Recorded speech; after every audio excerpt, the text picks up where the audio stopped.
Good morning, Azeroth. It is the 19th of February 2025. Grab your morning beverage and welcome to the stream. Today we take one last step onto the Siren Isle, clear out some weeklies, gather up some flame blessed iron as we reflect on the patch, what's worked, what hasn't, and get excited for Undermine coming next week. Before jumping over to some other alts, do some profession weeklies before we wrap up for the day. Without any further ado, let's get stuck in. Hope you're all doing well today. You're about halfway through the week. Take it steady, keep yourselves hydrated. You've got this.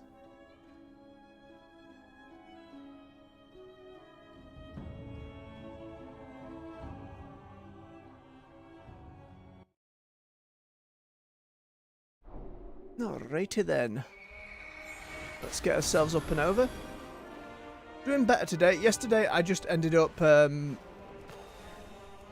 screwing myself a little the day before. A little full of cold and then just being a little too... maybe boisterous is the wrong word, but there was a lot of codex entries and story stuff on Eternal Strands that we spent a good while reading through, so I just overdid it on my voice a little bit. The importance of staying hydrated.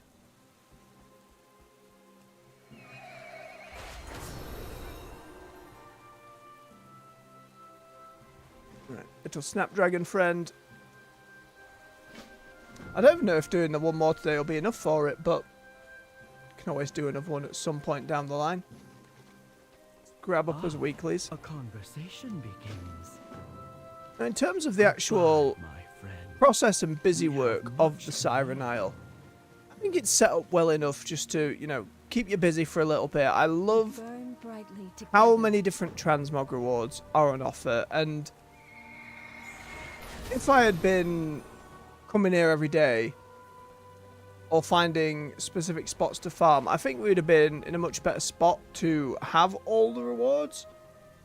As it stands, we'll have a good chunk of them, if not most of them. Still a few bits and bobs that we wouldn't have gotten to in time.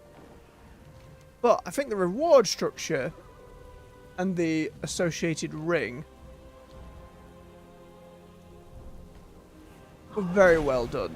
I think there's plenty to find and plenty to get your hands on. I also love the ideas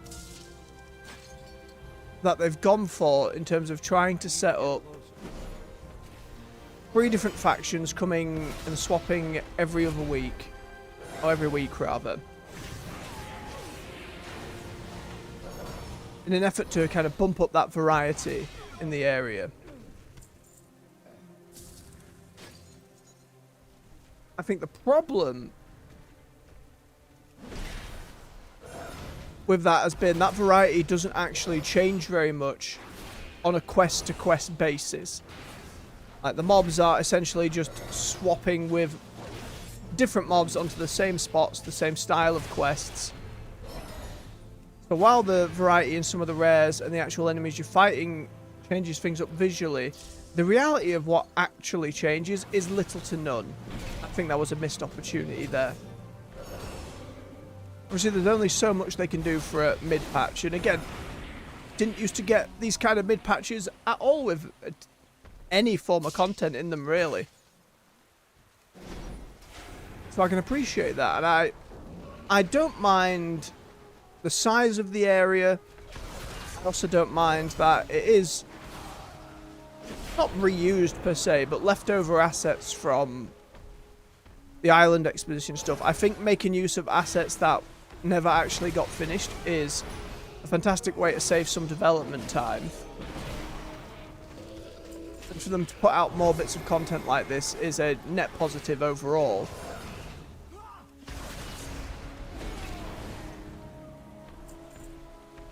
Even if the island itself, there's not a lot of visual variety here, but I don't necessarily think there needed to be. The small scope it was going for. I like before flying was unlocked, we had the boots to kind of jump up and get around with.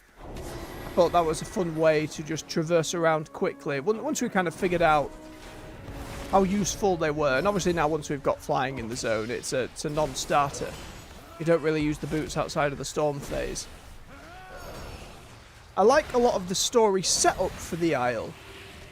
And the mystery of what happened here with Kultirans who were here prior.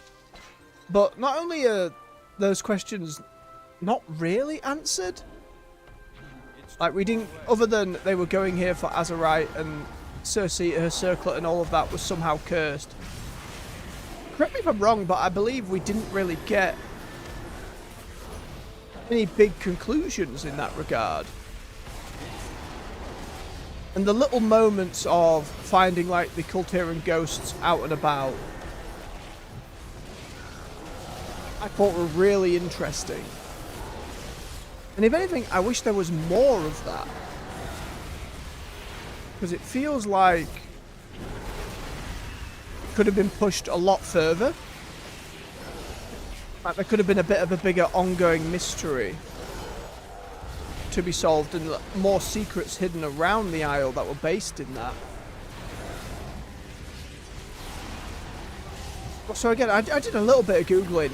Unless I'm very much mistaken somehow, there doesn't seem to be any of the like underwater caves or more intricate underground systems a lot of people were talking about prior to the patch. And again, maybe that's a matter of I have literally just missed some very obvious things, but again, I had a very brief Google around this morning and couldn't find anything. One thing I did find was how to get that dagger for transmog in the tomb, which infuriatingly for me is literally round the corner in one of the other rooms. There's a stone on the floor you click on, and then you can click on the dagger if you make it there in time. Which is just... that's on me, you know? That one's on me. I feel like I explore relatively thoroughly. But time and time again, across different games, it remains clear to me my spatial awareness is garbage, to put it bluntly. So that's fair enough.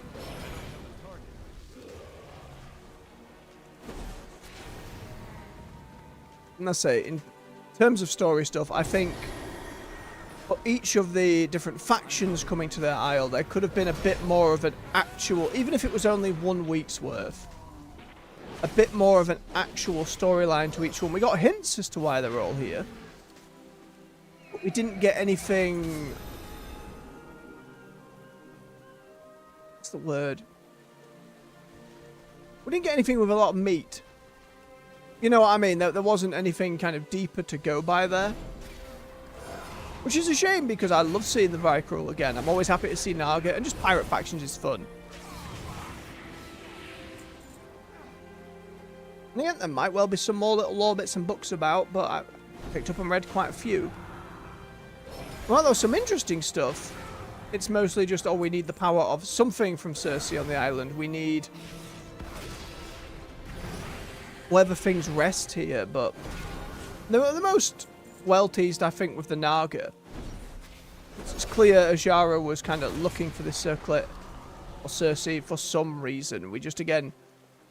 I don't think we delved hard enough into the reality of what's here. Like, the mystery was started and then kind of fumbled out. Again, I didn't need a massive ongoing story that took 8 or more weeks to get through, as nice as that would have been. Just needed a little bit more. A little bit more. And that might be outside of the scope of a patch like this. Pardon me. But I'm hoping if they do this kind of thing again, they can push it a little farther. In a similar vein, and as we've critiqued on many weeks into here, I should probably note the bird mount. Farming for the pieces of that.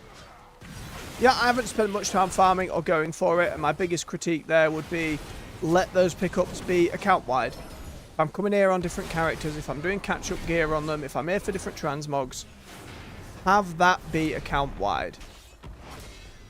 Because otherwise, it feels like any time spent trying to get those different runes for the mount on a single character when I'm coming here on multiple is a waste of time. Like, it doesn't feel like there's much point trying to find them on more than one, which makes it frustrating when they drop on different characters. Because it feels like, well, I picked this up and I'm not going to do alt with it. Do I focus now on this one? Do I focus on the main one? Which of these are rarer? Like, that kind of thing.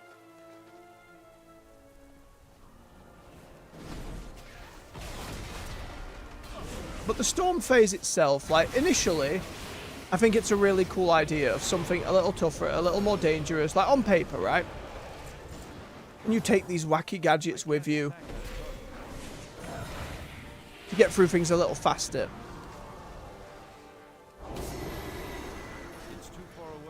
But the reality of the storm phase being the same stuff week after week, not following any of the changes happening in the rest of the Isle, the rares being the same, the 2 quests being exactly the same, I felt was a real missed opportunity. And also the difficulty not actually being that tough. Like, if you're under-geared, I can imagine it's a little more frustrating, but obviously the mech and the different items you can find help you get around that.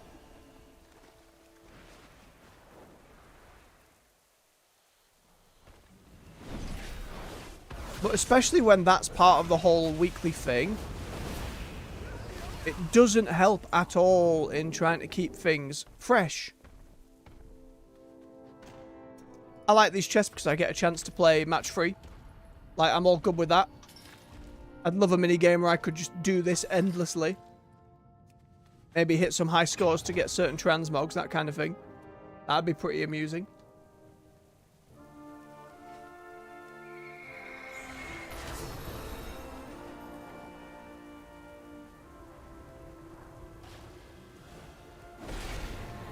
Yeah, I think my biggest complaints are the disappointment of the the storm phase. And I still think there's a reticence from Blizzard, like there's a worry about making content too difficult for your average player, but I think they just need to have more faith in their players. Like, I really do on that front. I'm hoping with Undermine we can see in Delves and the changes to tier 11 that aren't just these numbers are really high, therefore it sucks and it's difficult just on that sense. I'm hoping mechanically there's more to go on. And don't get me wrong, Zekfeardable question mark was a fun fight. It was a little frustrating. There were a lot of one-shots, and I struggle to think what I'd have done if I wasn't on a paladin with the ability to cleanse myself of slows, to avoid, and you know, Blessing of Freedom on my horse getting rid of the poison. Brand's healing getting me through for the most of it.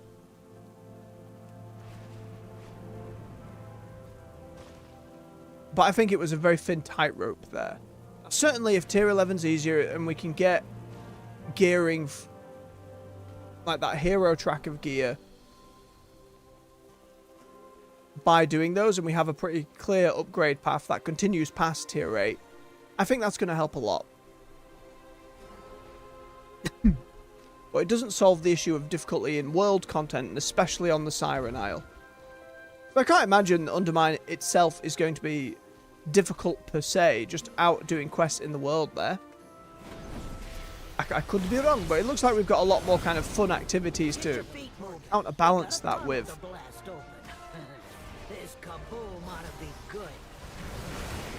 And same with these bosses as well. Simple to do solo, group-wise, you know. Even standing in and getting booped by a couple of the things isn't really that dangerous.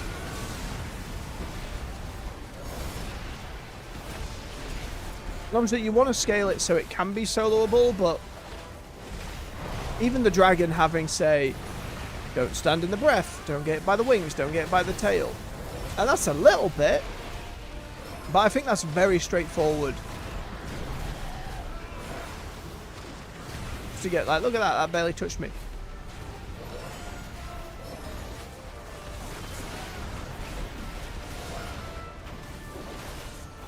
Yeah, more focus on bits of story. more secrets to find, a little bit more of a challenge. And again, wanting to keep that variety up there, especially when that was kind of one of the selling points, for lack of a better term.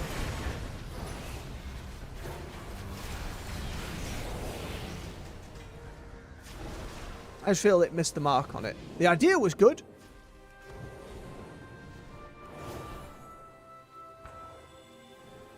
The execution needs a little polishing. And changing up the quests between each invasion, as it were, helps, but I don't think there's enough. As I say, a lot of them are, oh, go kill 10 Naga, go kill 15 Vrykruel. I understand you can't have your quests like that. But more in and amongst there. You know, on the Pirate Week, you get a cannon one time. We're raising these rocks with the Vrykruel. Naga, we're hunting 3 specific Naga around the place. You know what I mean? There's nothing really to write home about that makes them feel really distinct because of those factions. The cannons and the pirates probably the best one there for it. But when we see this little Songcaller's corpse here, there was a lot about Cersei maybe turning into one of these creatures. I don't believe we found a Cersei this whole time, or what truly became of her. And again, you're welcome to let me know, whether that's live or in the comments, if there is an amount of stuff that was missed on my part. And again, I'm only coming in once a week. On 2 characters, sure, but I'm only coming in once a week. Like, why have this here and be covered? I know it's for the little boss thing down below, but it almost makes it an unnecessary thing. And then in the storm phase, it's just, you can't go down it, you just get bubbled up. For seemingly no reason. You know what I mean? I want to see a little more intent. Pardon me. Still got some holdovers from the cold.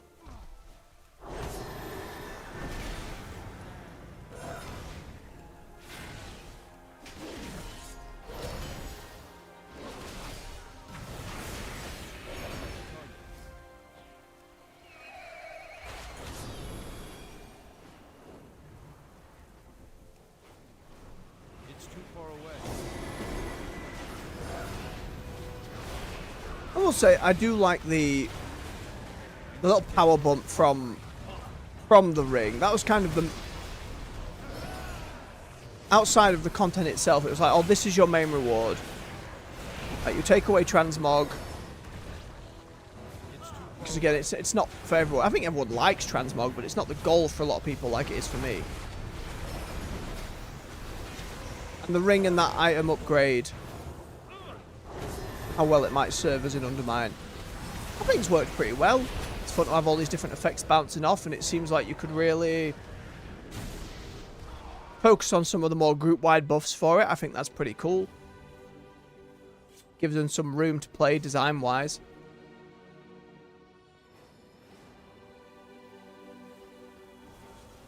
But if not for the transmogs, I would not have been coming back here. To be perfectly blunt. And for anyone who really wanted the mount, you know, they looked at a guide or went around the Isle repeatedly for days on end. They found what it is they needed to farm, focused it, and got it done. Like, we saw people having that mount on the first day, you know? That's not to say, like, time gating it would have been an answer, which I don't think it would have been. I still don't like when time gating occurs. I understand it from a design perspective, like the goal, but I just don't think it's necessary, especially with a lot of the player first rhetoric they've had.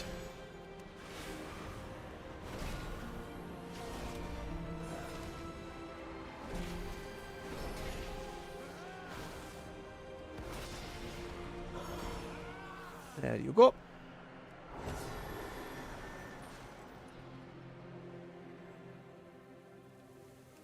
Another thing here, we've got all these different characters focusing on this, and it has been this for We have strayed from favor. however many weeks now. We are all Pretty sure I went around and talked to everyone when it got to this point. I hear you. We'll get it done. And again, I do have to bear in mind, it is a midpoint patch. There's a limited amount of resources they have.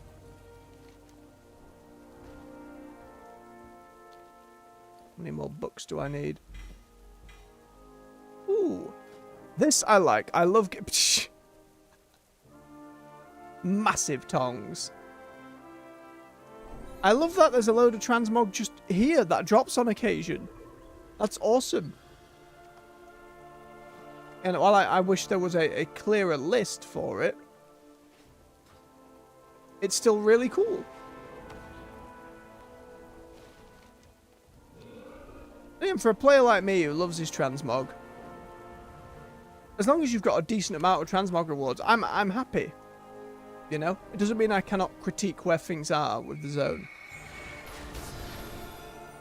And I think it'll be one of those that is a ghost island going forward, but I think for any collector, whether old to the game or new to the game, at some point you're going to come back to the Siren Isle. You're going to be like, oh yeah. I think for a new player there's going to be this element of, wait, I can't fly. Hang on. But all those quests to upgrade the ring are going to be there constantly and straight away, so that's not going to be a bother. So you're going to be able to unlock your flying pretty much immediately.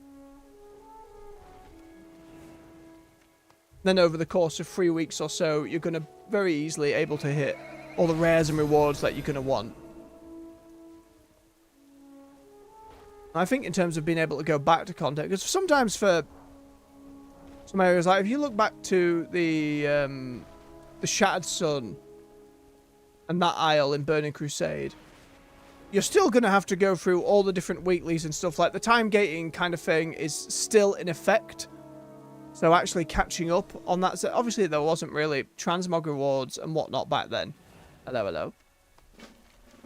A quest I've missed? My goodness. Sure. I was hoping it'd be a random transmog, but I'll take a quest. How have I missed this for however many weeks we've been here? Just a spear by a bush. That's what I mean when I say there's still likely plenty of little things I missed, but I don't think there's going to be anything massive. I look forward to what they try and do for the 0.5 factions in future. We've only really had this and the Forbidden Reach kind of really pushing at this idea. I'm trying to remember what the other 0.5 one was in Dragonflight, right? Because wasn't it like fire invasions from Firak? And that just put some portals on the map and Firak would fly over and burn the bit of his own. That wasn't crazy.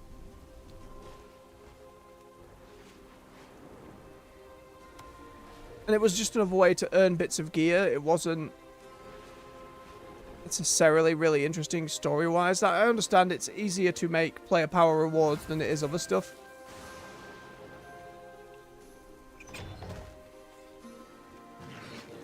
And another one. Sweet Jesus. Let's have a swig of his beverage. Look lively. I want that cave entrance cleared. Run out the guns. Commence bombardment. Again, I'm the type of player who very much prefers nearly any reward that isn't player power. Like this number, it doesn't mean nothing to me. You know, let's not be silly. It's still how I make the numbers go up. But it's all the other stuff I care about. I care about story. I care about transmog. And I know there are people who love their mounts and love their pets. Well, that reminds me, the creator of the Petopia website passed away recently after a battle with cancer. So again, my condolences to them and their loved ones for that. Because even if I haven't been a pet guy, I have an immense amount of respect for someone who spends so much time and dedication to build a large community resource. I think that's a lovely thing. So very sorry to hear about that.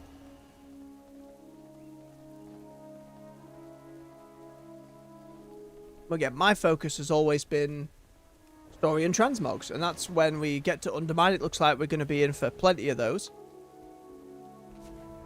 Main concern would be how much story content.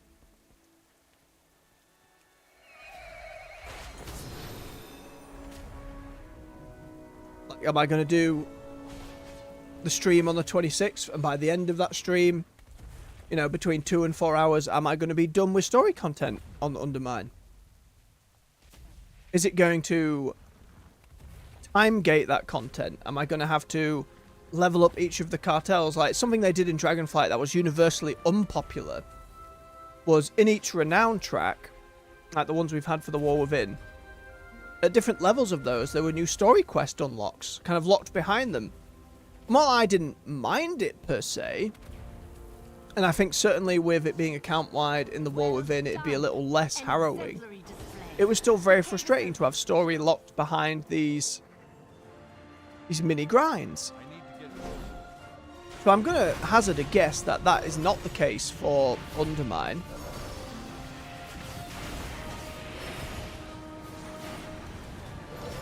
I'd be very surprised if it were.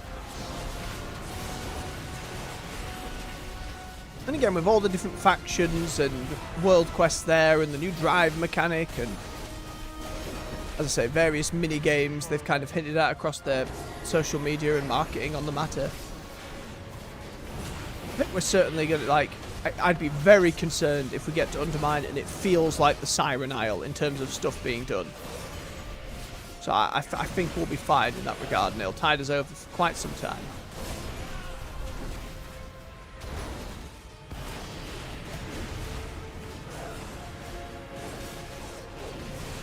Obviously, there's been hints about the Haranir getting involved again, and all the intro stuff with Owenya. And she's kind of come through Undermine with us. It was the audiobook with Matthias Shaw and old Renzik the Shiv. I'm sure one of the reasons they did that is because Renzik will be one of the characters who kind of leads us around there, maybe. I know he's an Alliance Goblin, but factions mean less and less these days in terms of delivering story content. Which I'd be more than happy to go back to a world where we had an Alliance quest and a Horde quest. I know it's a lot more work, but there was something nice about that. You had twice as much story to go through, you know what I mean? You could go and then create a character on the other side. It would be encouraging to go and do that on either faction. Still need to kill a rare, but we can do that on the other side. In the storm. They need to deal with that bug. Where you clicked on someone, complete a quest, and it kind of gets you stuck on them.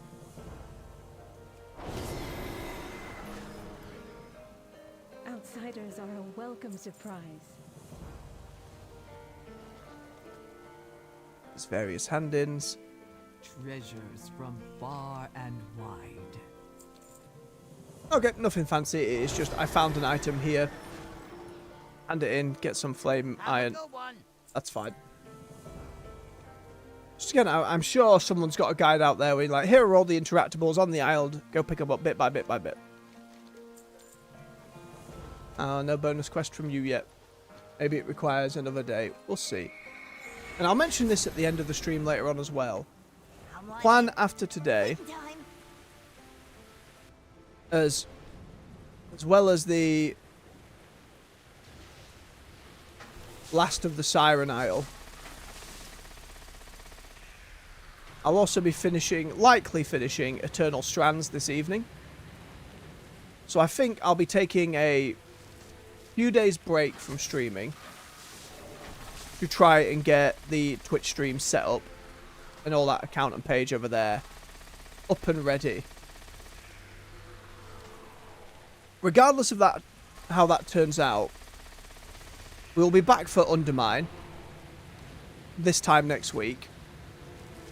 And then on the evening stream, we'll be back for Monster Hunter next Friday. But again, I feel comfortable enough at this point to see about setting up the Twitch thing. And as long as I can get dual stream working, and it isn't too harrowing on my machine or my setup, my internet holds out, that kind of... I know it's not meant to be too bad. Then it's just going to help build both the channel and the streaming in the long term. And again, I'm sure I'm just over worrying about the process. But to be fair, it took me 2 months of fiddling with bloody settings to manage to get this stream up and running in a way that didn't overheat my computer and had the recording and stream at a acceptable quality. So I'm hoping it's just a few clicks of a buttons by comparison. We will see. Or egg. As we were saying earlier on feedback for the Siren Isle, it's just if you're going to have those free factions come in and rotate, you needed to do something similar with the Storm phase.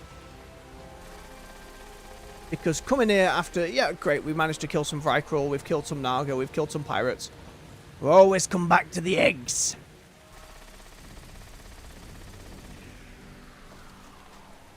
And dear God, I'll tell you what, I'm a little sick of these crabs. I'm gonna lie, I'm a little sick of them. And as fun as it is being in your mech and shooting down all the zombies in the northerly shore bit, same deal. Would that not have been a good opportunity to do Naga skeletons?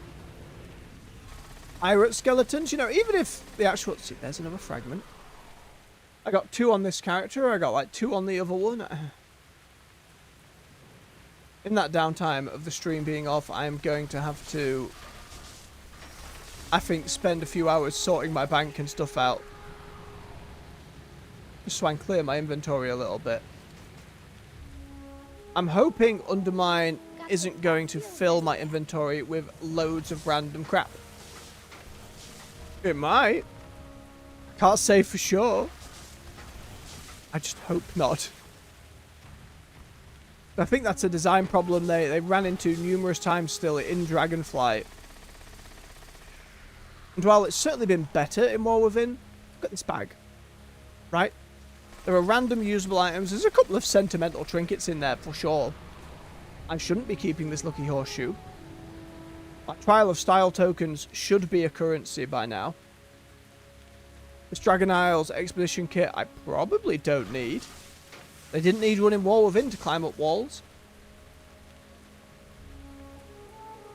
I can probably sell these scrolls.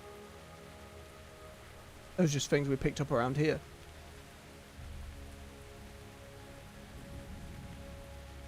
Selenius usables. These things from the fish folk, which I didn't find all 4 of, just found most of. I know, I like anything that says unique, I'm kind of inclined to keep, just in case. And all these books. How nice would it be when player housing comes just to have a library? Oh my God. I know there's an add-on that kind of creates a library of all the books you've looted.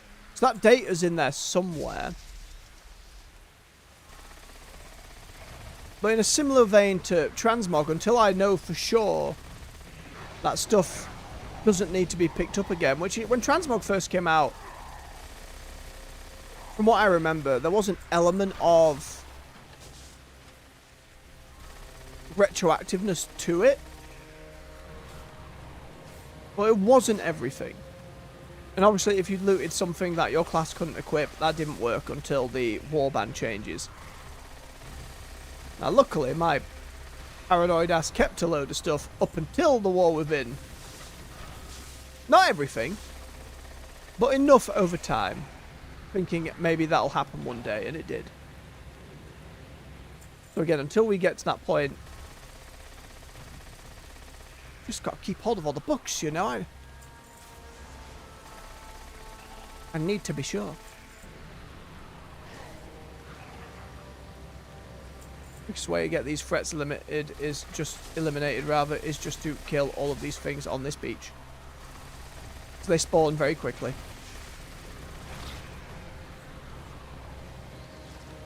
There's another rat.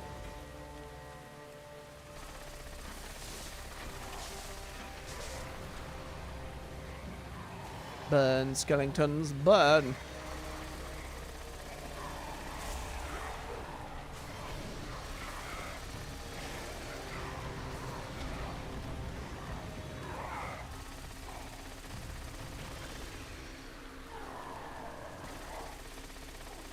Yeah, like that.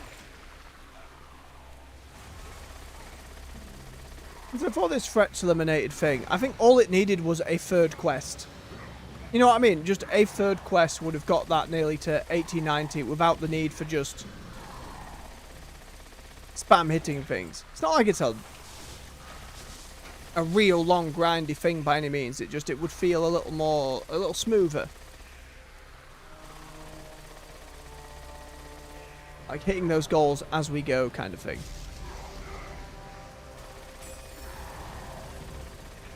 There you go. Get rid of this bugger.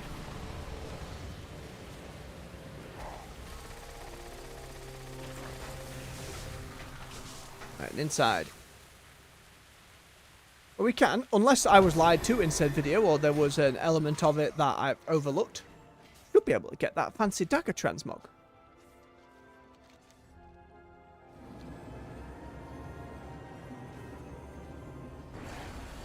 Now, even coming in here, so much of the lore for this place was front-loaded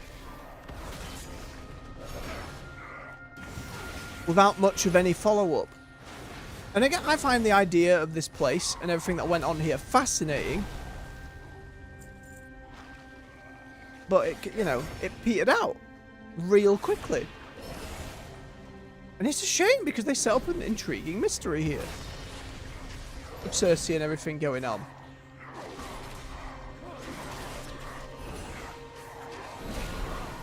I mean, maybe one day Cersei rises from the depths and comes to take us in a point patch somewhere down the line. Maybe in the potential pirate patch or expansion with the Night Squall and finding new lands, whatever that could be. Cersei comes back looking for her ring. Don't get me wrong, that would be pretty cool as a way to follow it up and pay due to the stuff going on here, but I think in all likelihood we never hear from her again. Yeah, unless I'm very much mistaken, it was never confirmed that she had been killed or anything like that. Okay, I believe we go into this room. Clear out the mobs. As many of the mobs as we can.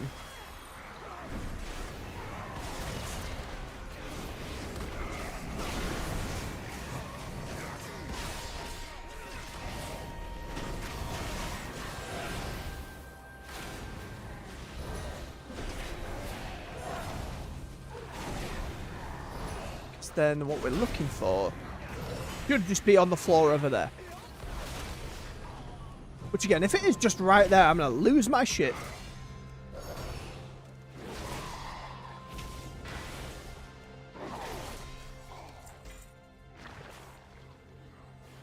Maybe it had to be... Look! Glowy thing in the corner. It is, in fact, right there. Can't believe it. How did I miss it? I'm sure maybe because I never... Maybe we had to be in the storm phase. Maybe I didn't look in here in the storm phase. I don't know. I'd have to look back at some of those earlier streams. I felt I was pretty on point looking about, but clearly not. There's a few of them about. It's too far away.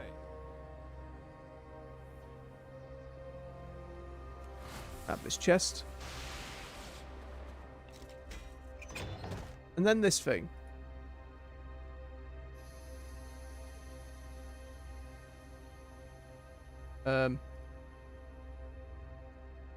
Why can I not?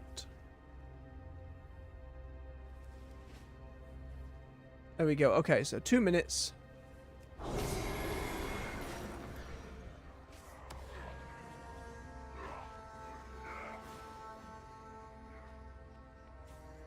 think I got time just to grab this one.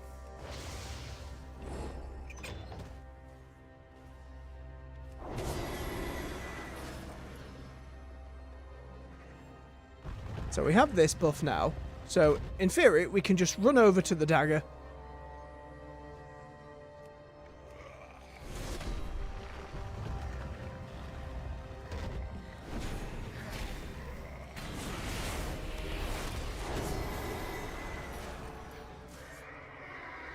And actually loot it. Wild.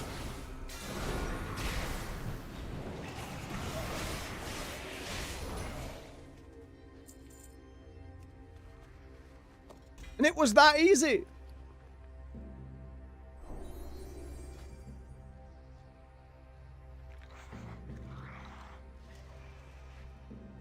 It won't let me because it's a goddamn dagger. You saw the image. It's very glowy and titany.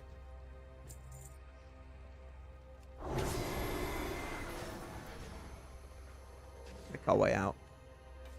How did I not see it? How did I not know? Did I see the glowy bits and just ignore them? Didn't I realise I could click them? Like... At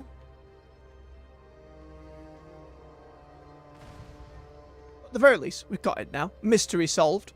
For anyone else in the same boat. There you go. Oh, to be fair, anyone else I feel like would have just googled the bloody thing immediately. Look around. Right, I've given myself a day with it. Haven't found the answer.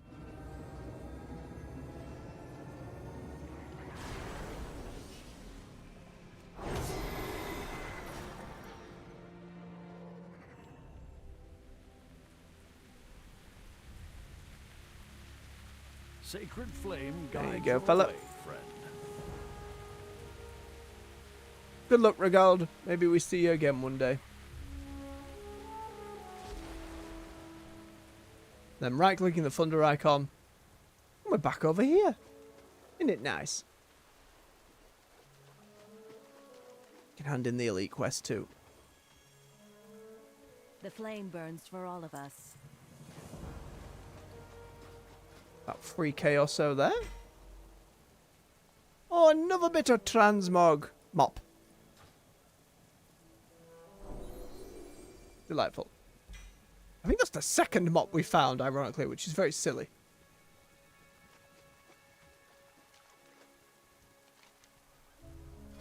Then I'm sure at some point they're listed.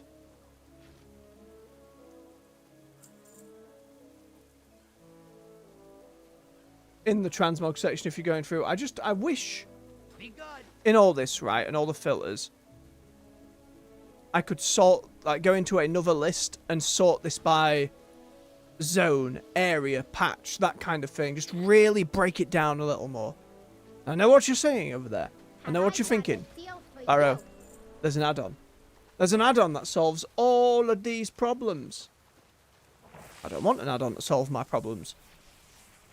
I want the developers in Blizzard to solve most of my problems.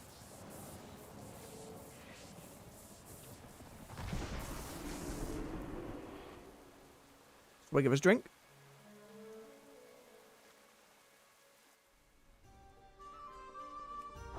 Alright, let us slap some stuff into the water bank. We'll have to do some disenchanting at some point soon. My prices to be reasonable. I think other than that cloth bit, we've got cloak. I can disenchant all of the weapons and trinkets and stuff, that's fine. It's the other bits that might be used to get tier piece gear. You know, as we were seeing on the catalyst.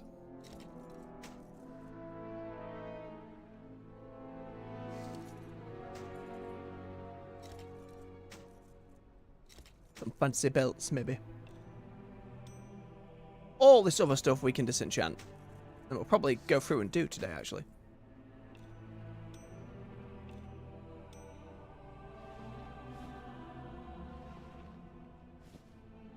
Here we are. Alright, before I jump over to my mage to return to the Siren Isle, we will start off on our profession weeklies. Speaking of, Tarib, you son of a gun. A quite an iron claw. Hey! Your ram take you far. It ain't Nullstone, so he gets my business. Caleb, how we doing? How may I aid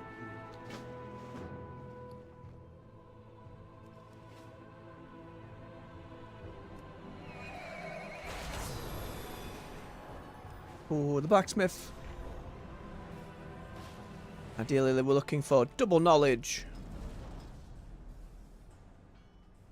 I could just use one of these as well. Why not? Get the ignition going.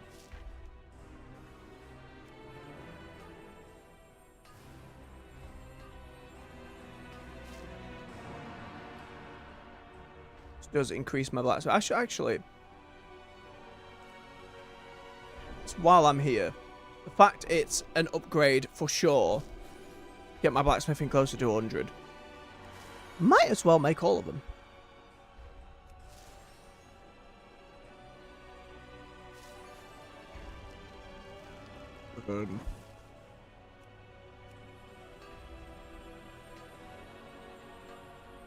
Assuming it keeps up. It might, once we hit 80, go down, but we'll see. Tactical acuity I'm not fond of. How necessary acuity is, especially for the bigger stuff, I find it very frustrating.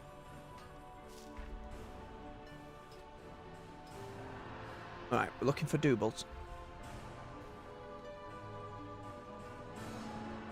Stringle. Acuity. Stringle. Double.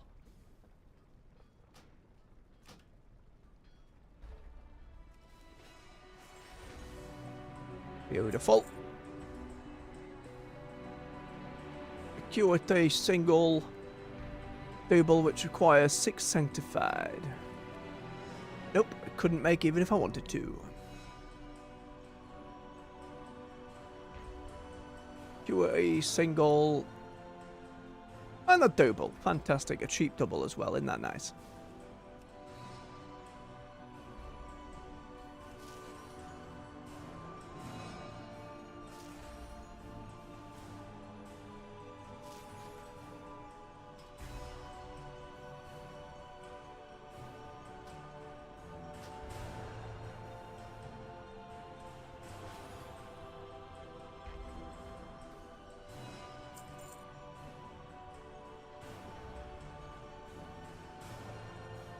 I might do off stream is do the thing where I make some kind of spreadsheet and craft all the different bits and bobs that my crafters need to give to each other. Might be an idea. Because it's certainly something I don't want to try and figure out on stream. Where I'm constantly closing and going back and forth with stuff and like, how do I... It's like the first time, right, I ever tried to play Warhammer 40k, the actual game, you know, the dice game of it, in a store. I didn't realise, you know, I had my army. I didn't know I needed points and things. I didn't understand all that. I wasn't told any of that. I just thought, oh, here's all my stuff. Well, oh, I'd like to play a game. They're like, right, have you built your army? No, I was hoping you'd tell me how to do that. And the poor bugger, which older fella across the table, just sighing and face palming. You could tell was happy to try and teach me, but was so frustrated. Then proceeded to absolutely body me, by the way. It was not a kind first ever game. I don't necessarily blame him, because I was there for like an hour trying to figure out all these rules and all of that. But it's that same kind of thing. I'm then sat there like, right, I'm ready to go. I'm not ready to go. I now need to spend an hour trying to do maths. Comparing data. I can't imagine that would go over necessarily well on stream either.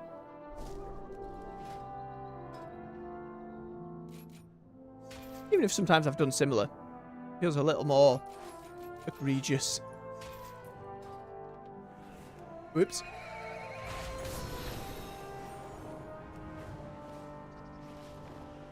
Knock our bits and bobs in. My objective is to serve you. Bum, bum, bum, bum. My direction.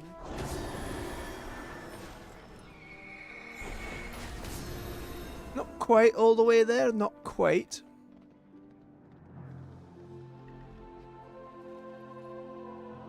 And maybe I do a bit of Plunderstorm at some point just to finish that out.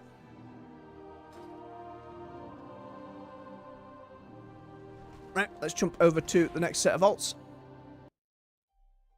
Get this process going. I think my monk got to the point where I could just hand in some stuff. Get a nice little bit of XP. Been fun leveling up the monk. I know that next patch is certainly one we'll be going back to. I should not have left her in Dalaran. Whoopsie.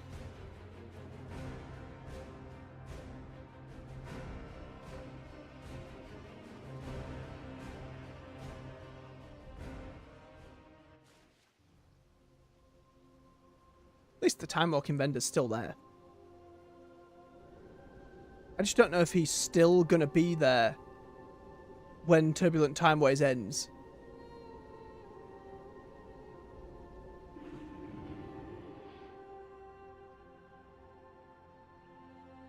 Might be, but if not, it's a missed opportunity in my opinion.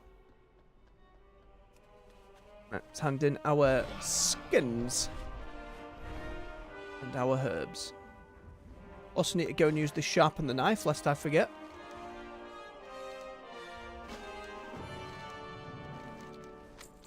Lovely. One more here. What is your Akdan, command? take thy little blessings. May the Titans carve your path. Should be that rare outside the gate, that warthorn fella.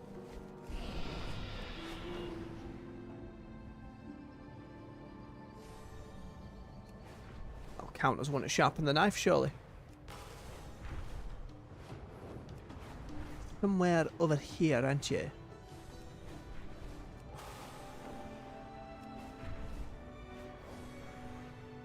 There he is. Hello!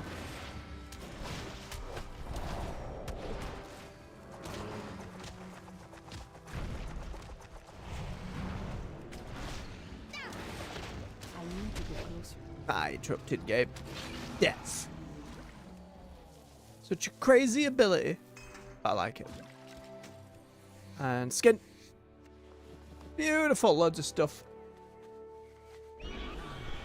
Get that slapped into the wall bank. Hopefully that helps our other skinners. Certainly I don't think I have many thunderous hides unless I went and bought a chunk. I don't think I've done for a little bit. I have an extended supply of goods for Outlanders. Bum bum. Return.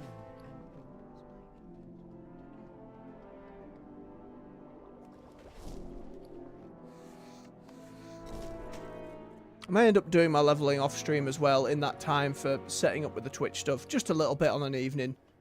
I don't want to miss opening up all these boxes and whatnot. Again, I don't know how they're going to function after the end of the season.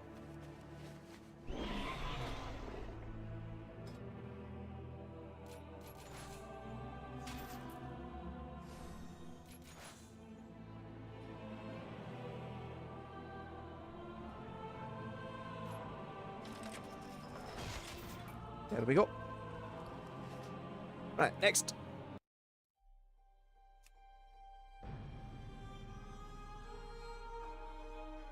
Get Toby here to go blow up at the alchemy station briefly.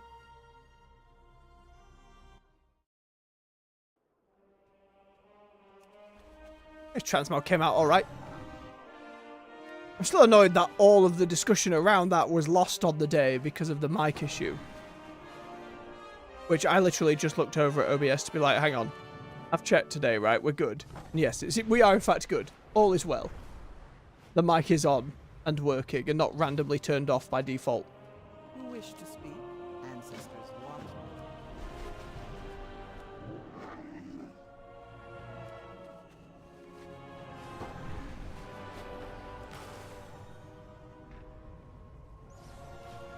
We are the More Titans' blossoms for bedrock you. and foundation.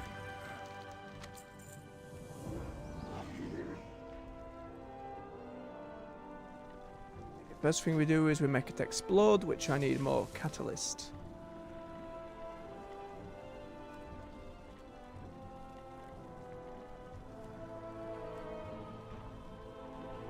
Which I'm slowly running out of.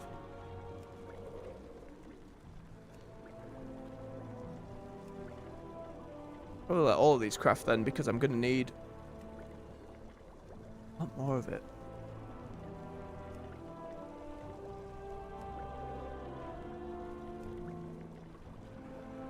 Yeah, that'll do for now. The highest 3-star one. See, I don't know if that has any bearing on matters, but you never know. There we go. Isle of True Side. Oh, the one to find stuff. Well, at least I can craft it myself these days. Oh, that I hate how I have like sod all drop. 6 patron orders and we need the 2. I don't think there'll be any first crafts left. No recipe. True Sight 1, yeah, we'll get first craft there. I'm glad they're providing the lure drop. Oh, I don't actually need the first craft because I don't need the XP, so we're just looking for the doubles. I saw 1 double. Where were you? There you are.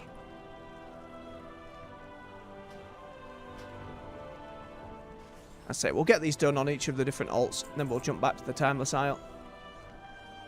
There's the other double. Don't have the recipe. God damn it.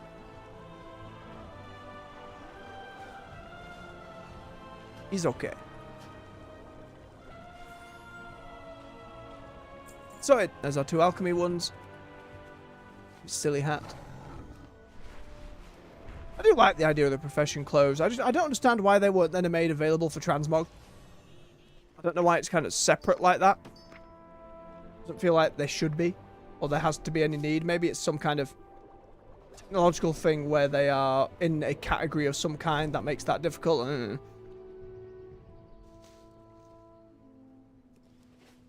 Okay, look. What brings you here? And go. Give me that knowledge.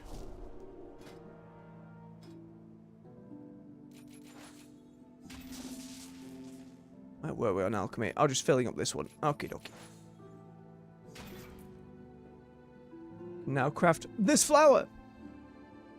Requires all the other bloody flowers. Fair enough. Cheekily up on the war bank. Very lazily. We can just drop any excess material.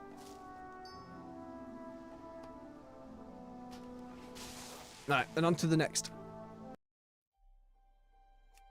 I like how his transmog came out. It took a while to try and get everything to try and match the hat.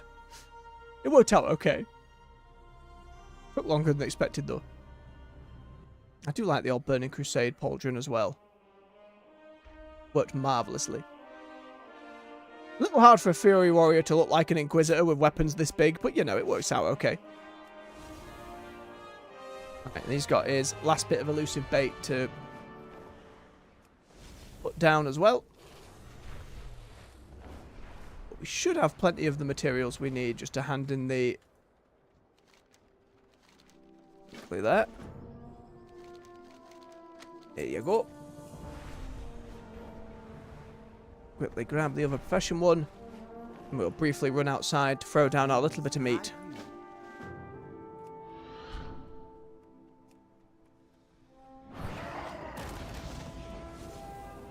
So angry.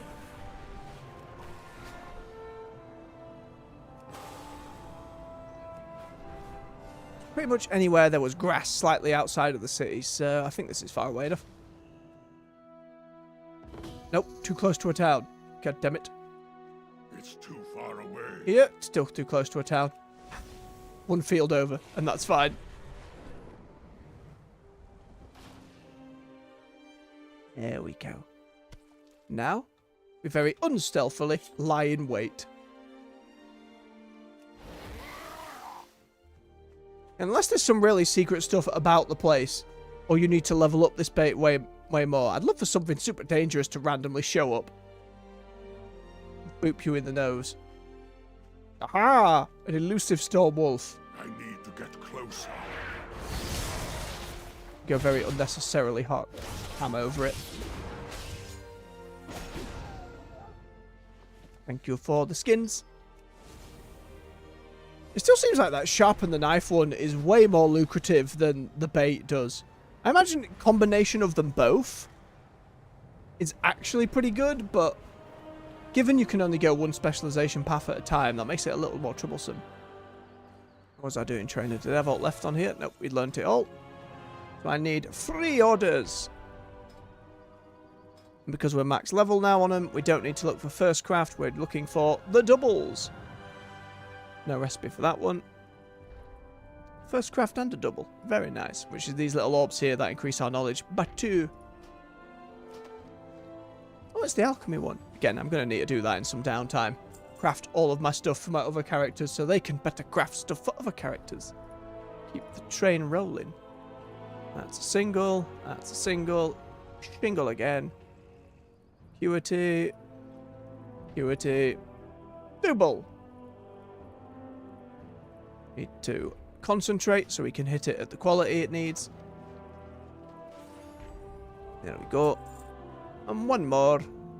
Or we'll find the one that did a single again. Beautiful.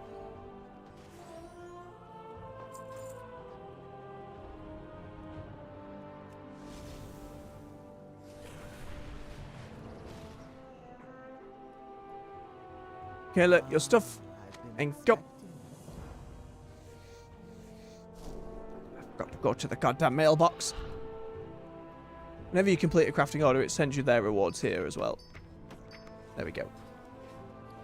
I think on my warlock doing inscription and tailoring, I nearly always forget. Ooh, I got a null stone. Isn't that nice? Right, keep bumping up the trophy. Now start unlocking more transmog. Yes. Where's shoulder pads? This way. Delightful. Right, then we open up the wall bank, drop in our spare resources. It's a Northrend one, we don't need to put that in there. Bum, bum, bum, bum, bum, bum. Lovely stuff. Over to the next one. Engineer and miner. Also hit level 80. Got another transmog going. Tried to get a little bit of the anniversary set in there with the leg piece and the chest piece. Then we just had some blues and purples going on. I think it came out alright. I'm still mixed on that heritage headpiece. I just wish it was a little bigger. Like the antlers a little bit more pronounced, you know what I mean? Just a bit more. So if they were twice the size, not necessarily length, just bulkier, I think I'd be happier with it. Nevertheless, on we go. Work cycle. Siren, you scumbag. Take me ore. We will continue speaking later. Gods, I hope Undermine lets me mine ore unlike the Siren Isle. Otherwise, all these different weekly things over time going to be a nightmare to keep up with. Obviously, I will not be jumping across on the weekly reset in this same way for quite some time once Undermine comes out, because there's actually going to be a lot of weeklies we'll be doing. There'll be all the different cartel stuff. I'm sure there'll be drive weeklies. There's the delve weeklies again. There's the raid weeklies as well, trying to get that renown track up. But there won't be much time to jump over and do all these different profession things. Well, that's okay. Again, we're looking for doubles. There's a double. I will be providing the nullstone, you piece of garbage. See if there's any better. Very jammy making me provide the nullstone. There's a double. I do not have the recipe. God damn it.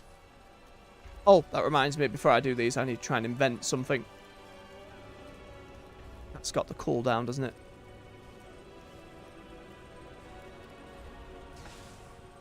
Yeah, another 20 hours. Prototype for a barrel of fireworks. Can only use outside. Well, we'll run outside, fire these fireworks, and then run back into the workshop. Other players can opt into seeing fireworks by attacking the barrel. Oh. Okay. Very silly toys that engineers can make. Oh, look at it, isn't that pretty?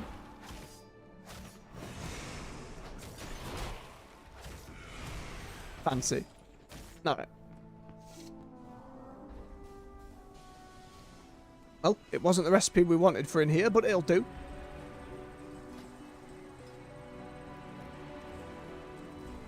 Okay, you needed 3 gyrating gears and 1 whimsical wiring. Why does the wiring have to be whimsical, engineers? Can't it just be wire? I suppose then every expansion you go back to it later. You can't then just have wiring 2, can you? I mean, you could, it'd just be boring. Alright. Not you, it was the other one, wasn't it? Nope, I beefed it. I looked at the wrong one. God damn it. That's alright. We always need the gears and the wiring anyway. Craft these goggles for them. And then we'll do the Double, which wanted a null stone from me. It's not like we're using them at the moment. I'll do the one for my engineer. She needs a break.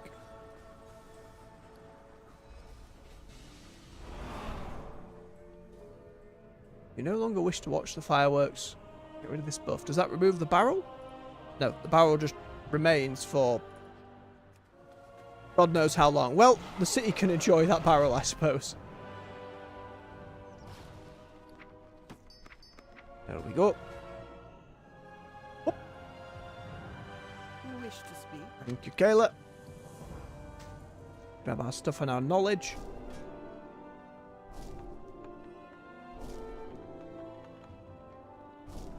Lovely. You can take your helmet off now, dear. It's okay. Slapping our points. And this one, we're always going for getting the one where we can mine while mounted first. Here we're going to get... Whenever you invent, you make... God damn it, should have done this first. You acquire hastily scribbled notes, piles of scrap, and spare parts to put towards other inventions. That's it. Where else to go here, then?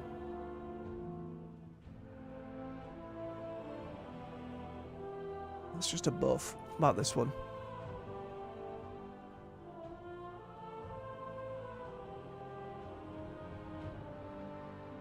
Finishing reagents, that kind of thing. Spare scrap. Ooh, I do like a bit of spare scrap. These are all just different cogwheels? Alright, engineering. Right, same again. Slap open the wall bank. So glad this is per character and not overall on the account. Alright, and again. Few more to go.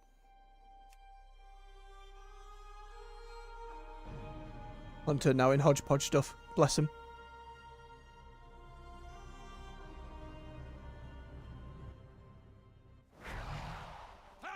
There's mining and jewel crafting.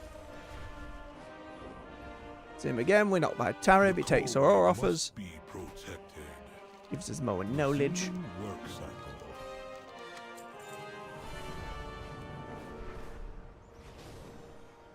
It's a very rhythmic process, I find, on the weekly.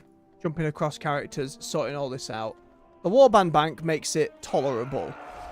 Back in Dragonflight, this was an absolute nightmare, just because I was having to send, for these orders, stuff across my characters.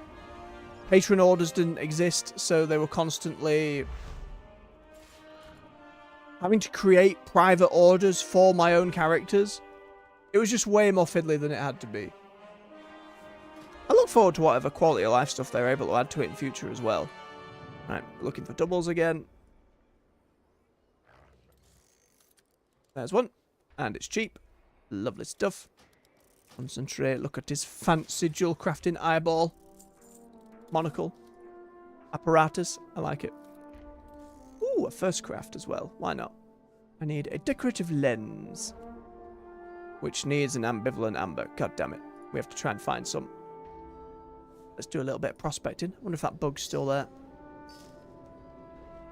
Yeah, it is. It gets 2 in and then it's like, requires 5 out of your 600. But I got the amber I needed. Make the lens. And we... Oh, but now I've run out of crushed gemstones. Ah!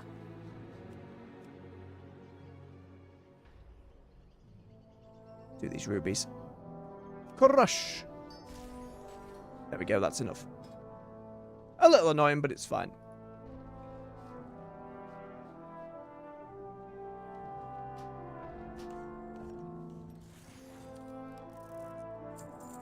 Wonderful.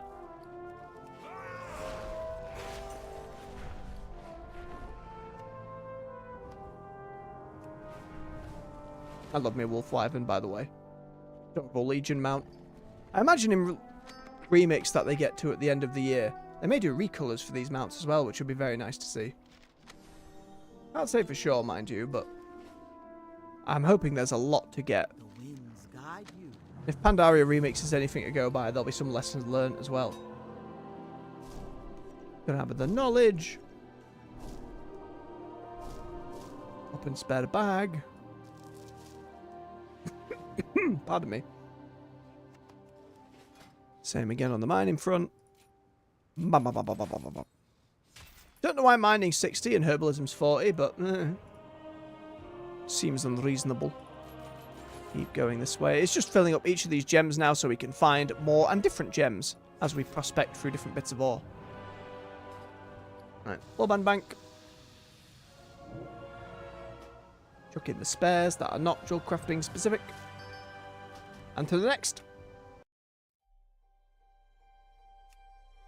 2 or 3 more. I don't think my priest in Stormwind, she will not have the levels required to actually do the weeklies. You need to have the skill up to level 25.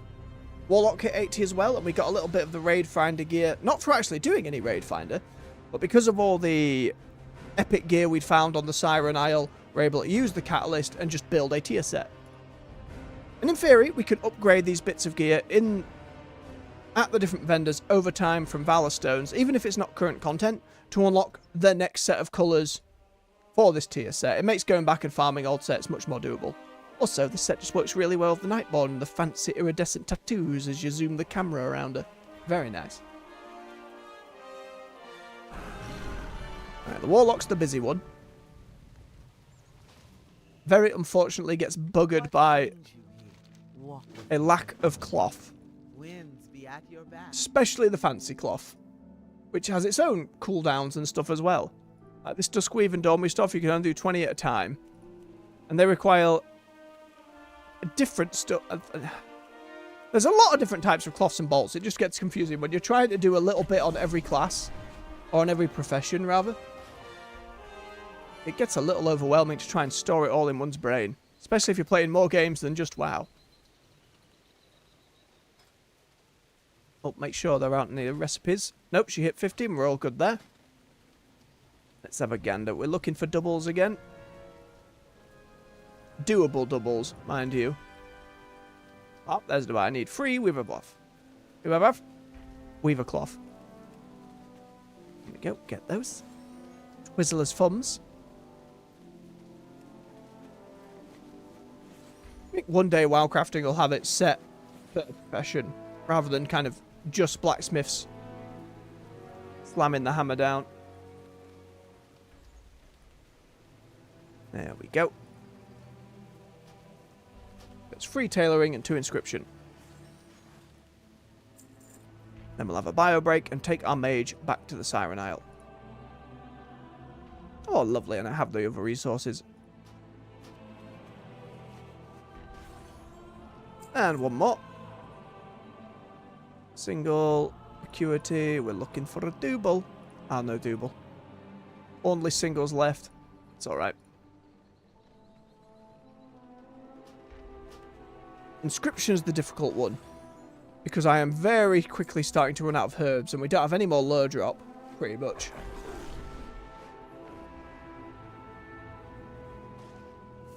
Let's see, all else on the trainer. Need 3 more skill points to get that.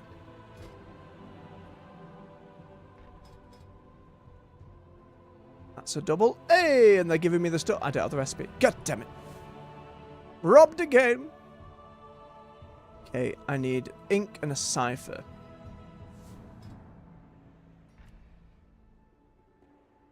Cipher requires 2 ink. Ink requires lure drop pigment. Of which, again, we are so very nearly out of. I'm sure it's not too expensive at the moment on the auction house. Oh, and that's the last of it. Running out the other one as well. Ay, ay, ay, ay, ay.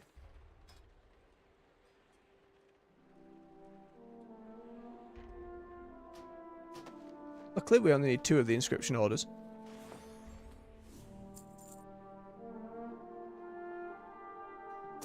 Scumbag. What did I just say? Ugh, they all want it from me. At least that one gives me it. Fine, I'll take it. Got our inscription glasses on, which still works surprisingly well with the rest of the transmog. Kind of works better, if I'm honest.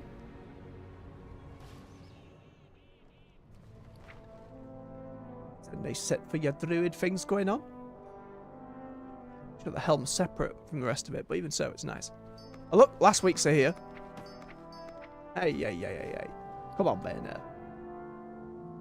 I know it's not her fault. It's completely mine. I've been expecting you. May the eternal sun shine on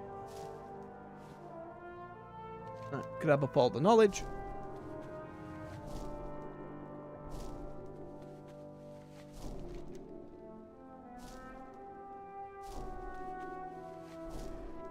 Oh, no stone again. That is kind how that's been happening. I don't know why it's been happening, but I'll take it. Get these maxed out, because it's a new recipe either side.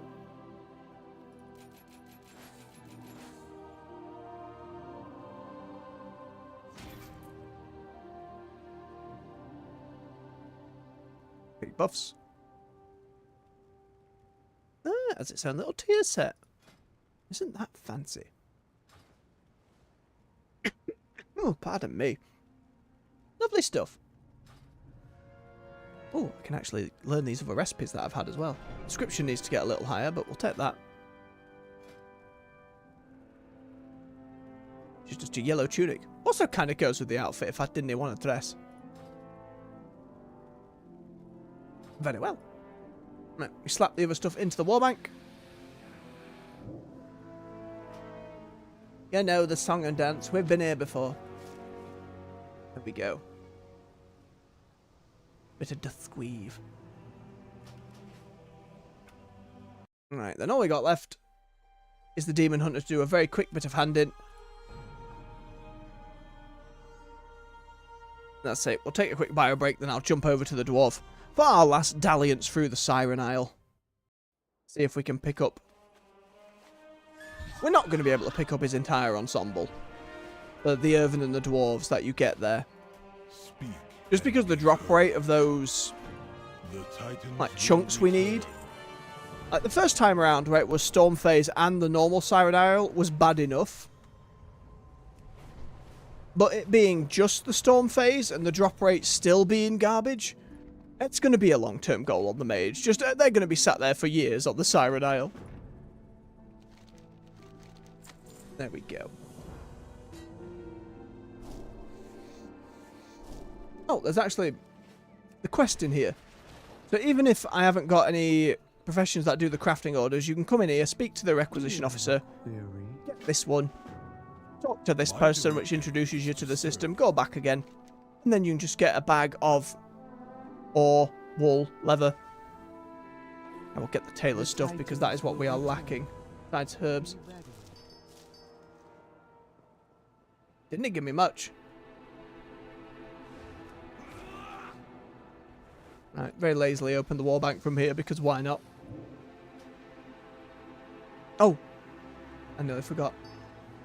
We need to nip to the enchanter. It's just because she's underneath now. She's not one of the ones that I necessarily want or need to get leveled up to 80. I'd rather have one of each class there. I don't need a double paladin. As some people do though. Some people have like 8 of that main class just leveled up, maxed out. It's wild to me, but fair enough. Okay. So I need to disenchant a load of stuff. Which is going to be everything apart from this little pile down here.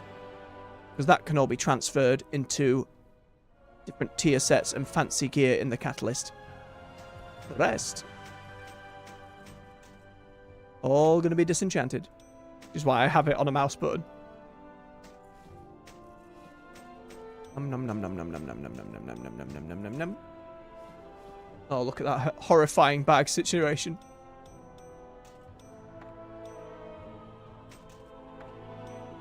Lovely.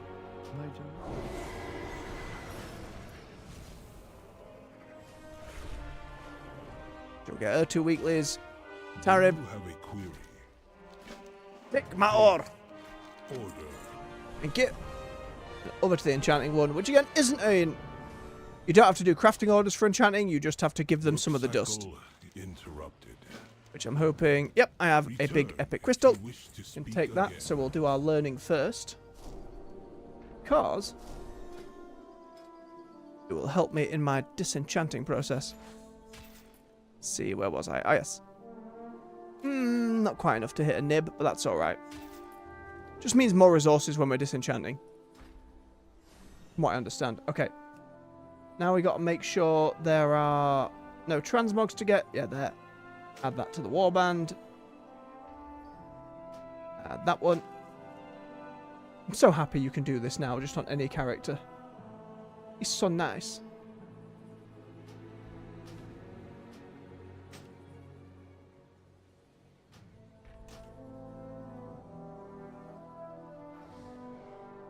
Making sure I ain't missing any.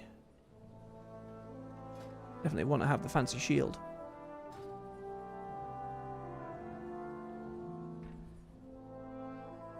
So it doesn't matter for rings and trinkets, but one day, what they've done with Cersei's ring and the toy from the anniversary, they might well have rings and whatnot we can transmog.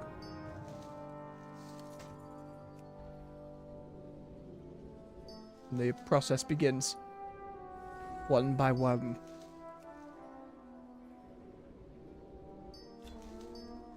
Ooh. Knowledge. That helps. A little bit more skill.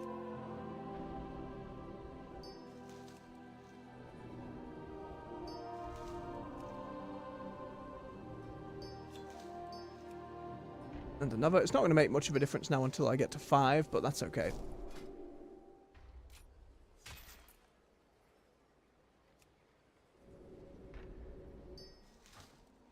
Like with the number of quests that have come out for like appearance changes and stuff like that, I love that we have like the undead dark ranger look on our blood elf now.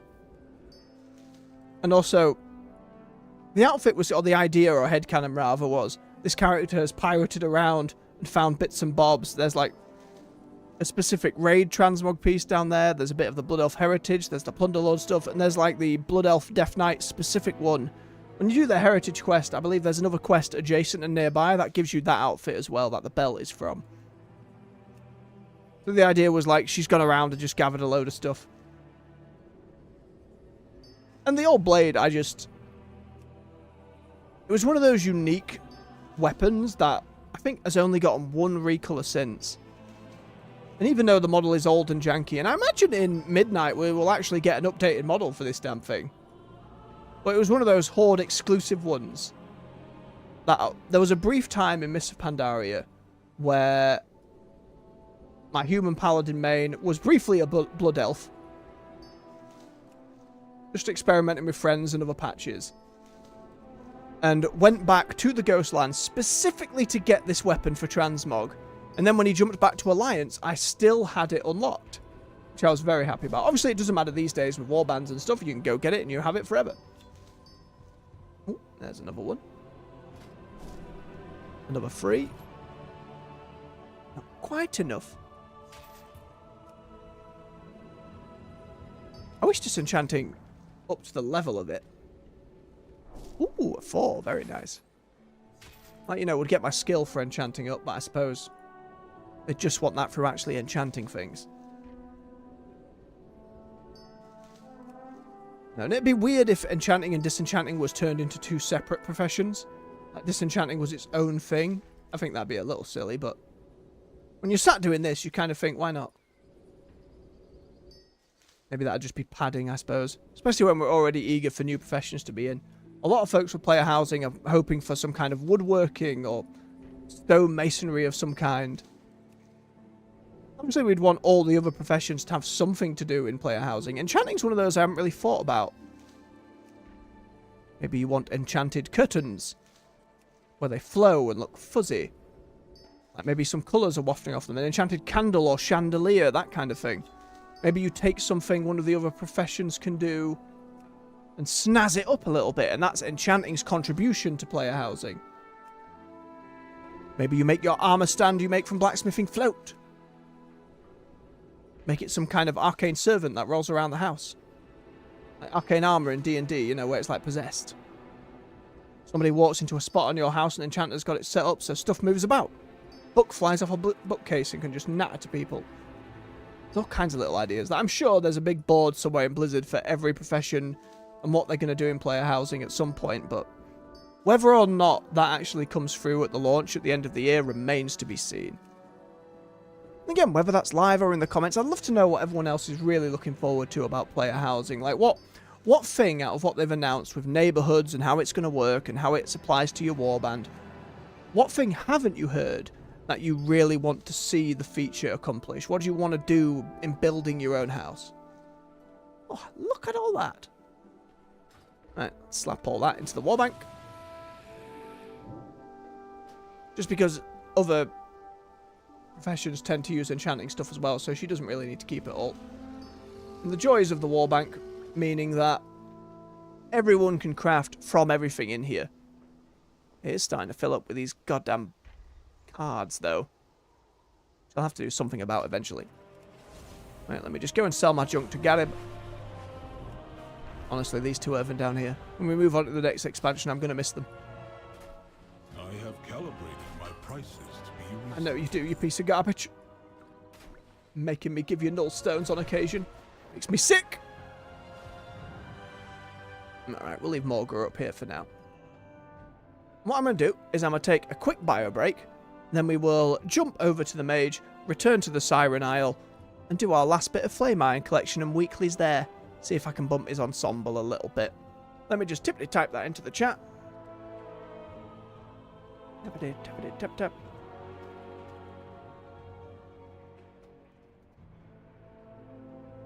There we go. I've got it in here somewhere. Where's that toy box? There it is. Just to give the impression of AFK briefly. There you go. Fancy leaf bed. Alright, folks. Stretch your legs, refill your beverage. I'll be back with you in just a few minutes. See you soon. Yeah, that's nice.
And we're back. Thank you for your patience. Just get my headset back on. Have a swig of his now cold beverage, but still necessary. Make sure you're staying hydrated out there.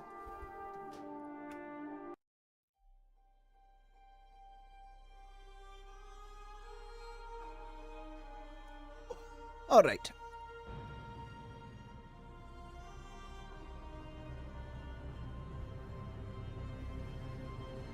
Just talking about player housing gets me all excited for the possibilities.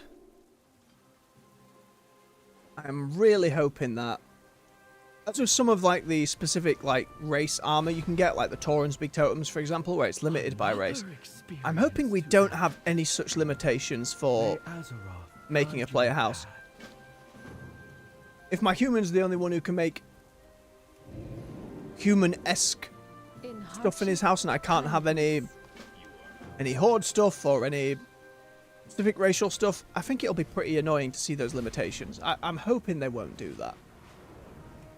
And break from that precedent from transmog and mounts and other stuff. I think they've lowered it over time, but even so, I'm hoping it's a step towards to converse. That more unified approach that they occasionally go for. You see how it says I can find my crystal splintered rubble on any enemy? It's lying, because I can only find it in the storm phase. Explode! My only problem is it's just a really big bloody grind. My mage will be here for the rest of their Warcraft lifetime. We got a tunnel to blast over. Not out of nature of being a mage, just because a dwarf or an Irvin has access to the ensemble here. Which, don't get me wrong, I'm always happy to get a little bit more transmog. And I imagine as time goes on as well, there is going to be a lot of player housing rewards that in the same vein of transmog are just littered about the place. As we've seen here, we found a random giant Zandalari set of tongs. Great, silly weapon transmog, I'll take it. But you have to imagine they're going to be putting that system to use across the game.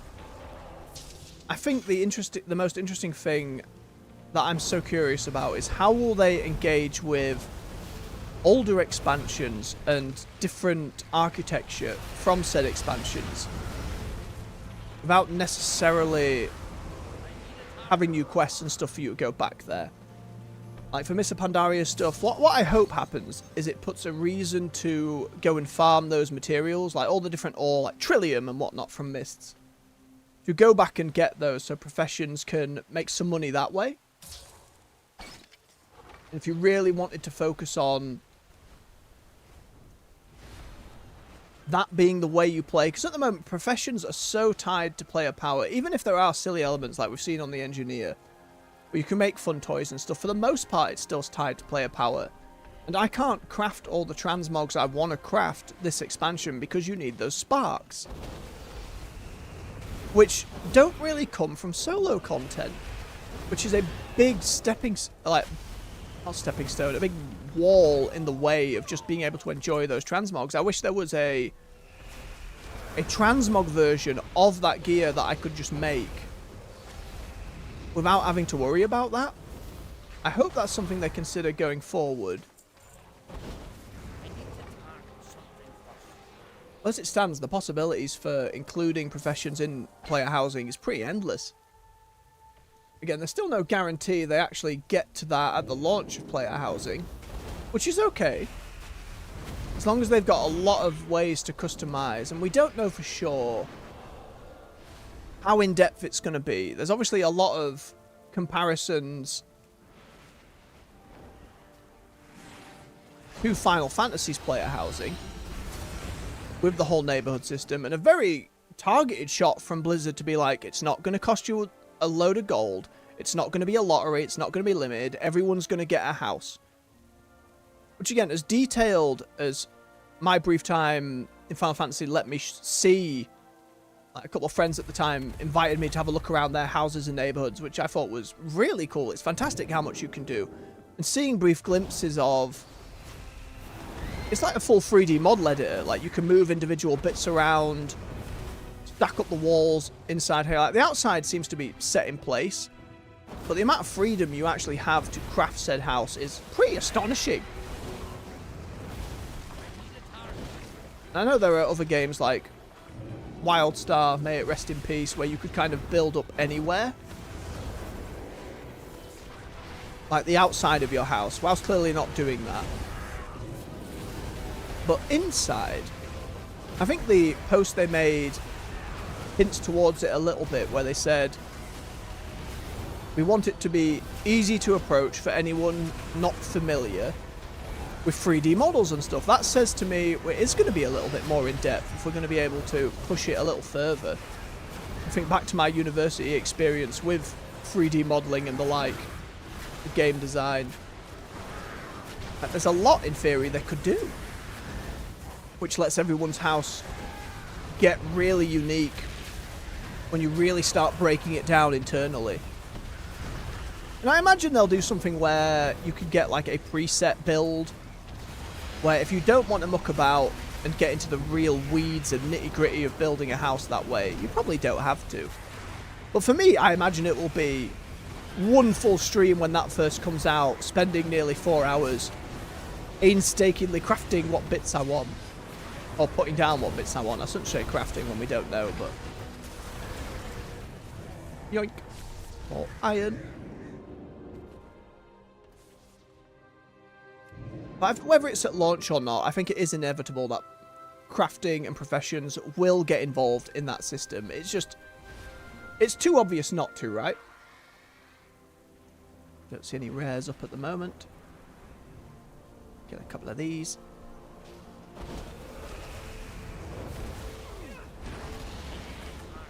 And they said that player housing is going to have its own roadmap separate to the rest of the game. But turning out these like bespoke neighborhoods isn't going to be a quick process by any means. I'm under no illusions that it's going to take time in between bits. And we know they said that the Elwyn Forest and the Barrens one that they're starting with, they want folks to have the time to get set up in their houses, get used to the system, as it were. I still reckon it won't come at the launch of Midnight, but we'll get a Silvermoon Elven district over there during that expansion. I reckon it'll be one of the point patches down the line. Maybe the last point patch. Like how Belemeth got added in Dragonflight. That they'll have the opportunity to add it there. And whether that is an element of the city that we've looked after, I wouldn't say reclaimed, because that's what the short story with Valeria was about. Every other sentence it felt like was saying, and they were rebuilding Silvermoon, and there are some houses over here being built. Ooh. And even back then there was an element of player housing, question mark. Are we actually going to be player housing? And then obviously the announcement came, we're all like, hooray!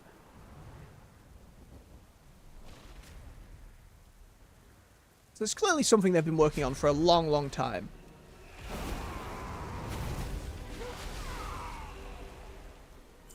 It just depends how much they rebuild the Blood Elf area. You know, you've got the Ghostlands and everything that was absolutely wrecked by the Scourge all those years ago in Warcraft Free Time. And then you had, like, Legion invasions happening in the Shattered Sun Isle and all of that jazz. Like, how much of that isle has been nurtured, regrown, to the point where a neighborhood could be slapped somewhere? Huh? Ghost.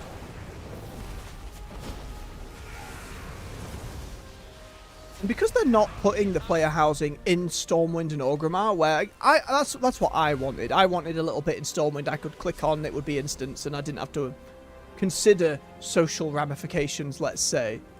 But the more they've talked about the neighborhood system, and the more people have kind of given some thoughts and ideas to it, the more I'm like, well, some good ideas here. Even if I've got chat turned off, what are the possibilities for building up something as a community? Are there going to be choices made? Is it going to be preset? Can I build a theatre for Lorewalker Cho to come and do story time? Yes, please. Like that kind of thing. An arena for PvPers.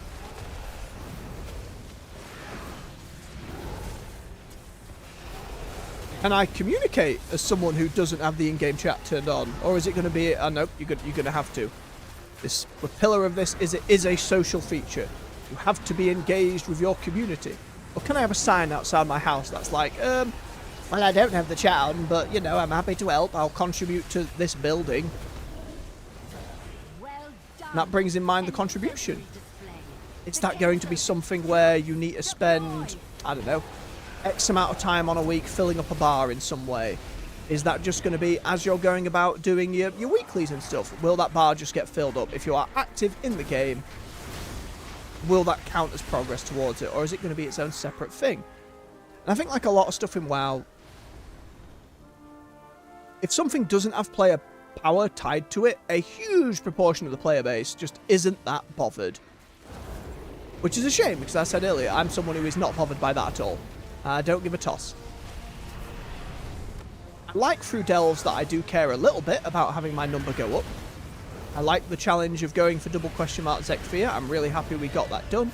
I'm eager to see the one coming in Undermine and how delves will progress in the future, but that's still kind of all that is there for me. Like, otherwise this number can go sod itself. I think player housing gives the game an opportunity for players who don't have that as their mainstay to really sink their teeth into. That, from what I've heard from Final Fantasy, for a lot of people, that is their game at that point. The same for some people playing ESO. The housing and earning it through, whether it's through questing or earning up the currency to do so, is their whole thing. And I think for WoW, being as much as folks like to natter on about how it's a dead game, which, come on, it's certainly something that would breathe a level of life into WoW that it currently has no stakes in, you know? It opens up that much more. I'm not here just to push end game content. I'm not here to make that number go up. I am here to do silly things in my house. Now, you see that same kind of thing go on with a game like Warframe. A lot of people play that because of the clans they've got set up and just the absolute craziness that is those dojos. And that system is really, really wild. They have a, for those who haven't played Warframe, when you go to a dojo or open up that screen, there's a button to the side that is like a featured clan of the week. And it ranges in sizes because your clans can be small, like 10 players or under, then one up from that, up to giant clans. And there are 4 different showcases, I think, each week. It might be monthly. It's been a while since I've checked. But you can just go and visit these different clan halls and explore. And people who do all kinds of crazy, like, you know, there's a full-on scene from movies happening, giant kaiju battles happening made out of boxes. And it's fascinating and delightful to behold. I'd love to see WoW get something like that down the line, where it's like, hey, this is the... Whether it's like something through streamers or larger guilds, like, come here and see... Method was like one of the top raiding teams. It's been a while since I've looked into raiding. Occasionally I watch the world race to world first, but not always. Come and see their house. It'd be interesting to see if the more hardcore of the game's community spend much time doing so. Like having the setup for all of that down the line. But that kind of feature where you go and inspect other people's creations is a really interesting part of it. You will no doubt see numerous YouTube videos and streamers where that becomes their whole thing. And again, I think that's going to be wonderful. It's going to be wonderful for the health of the game. And that variety of making WoW more than just the gear game. Grab all these bloody notes.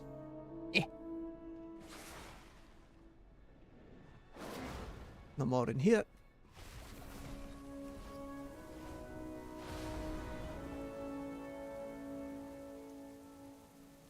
And Blizzard have often been known as a company over the years, of course, that doesn't necessarily invent a new genre, but takes what is there and polishes it up and makes it better and interesting in different ways. Again, you can feel how you like about modern Blizzard, but that historically, that is what they've done. That's what Warcraft did to RTS, that's what WoW did for MMOs. Hard to say if it's what Overwatch did for team-based shooters, because you only really had Team Fortress before that point, really. And obviously the modern state of all those things, Warcraft and StarCraft and the whole RTS genre doesn't really exist anymore. People are still trying, and I dream of the day RTS comes back in a big way. It'd be really cool to see that genre just find its feet again. And obviously stuff like the way they had Warcraft 3 open for its mods, that created the MOBA. Whether or not Blizzard should have capitalised that in a more direct way is something I'm sure the money makers at the top of said company are always banging their heads over. And as much as I love Heroes of the Storm, it's just a matter of too little too late. Although it's its anniversary this year as well. I think a bigger anniversary. And it has been getting some patches, which is very curious. Love to see it come back. And obviously, Overwatch came from another MMO that was in development for years.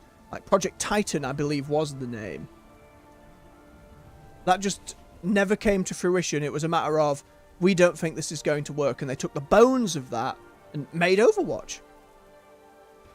And there was some reporting last year of a survival game they were making that I believe in the meantime has been cancelled. Which sucks, because I'd love to see them take a crack at something new. And we know they've got teams from like the, you know, when they absorbed the Candy Crush folks, King, I believe was the name of the studio, that are working within the realm of the intellectual properties that Blizzard already owns to make games within those universes. I'd love a Warcraft game kind of set in, god damn it, like a third-person action-adventure game where you can play as the various lore characters. It'd be pretty cool. As much as I think Arthas' story and the Lich King story has been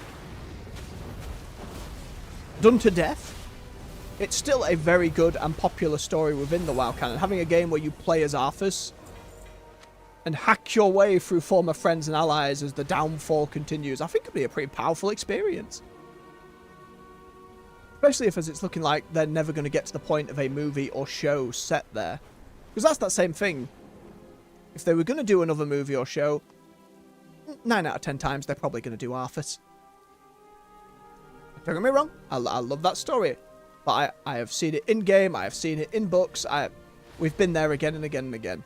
It'd be nice to see those opportunities for other games to be news stories, but folks are so risk-averse these days.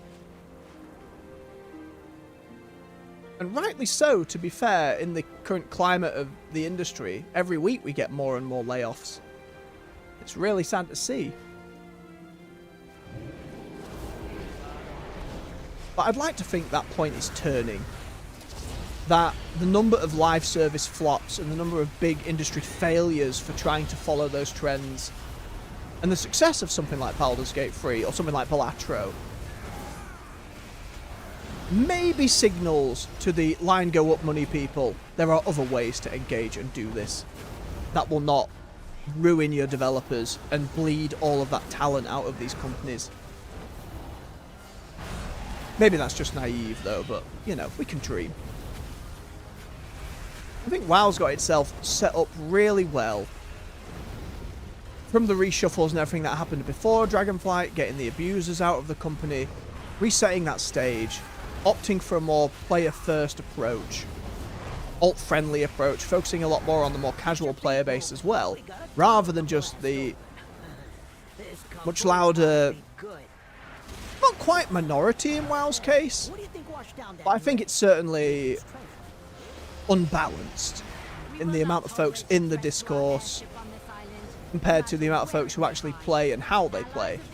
Again, it'd be much easier if Blizzard ever released any bloody numbers on such things, so we can have a clear indication of what everyone actually does. Like, as someone who loves PvP in this game, I'd love to know what the actual statistics are, but if those numbers aren't good, then they're not going to want to talk about them.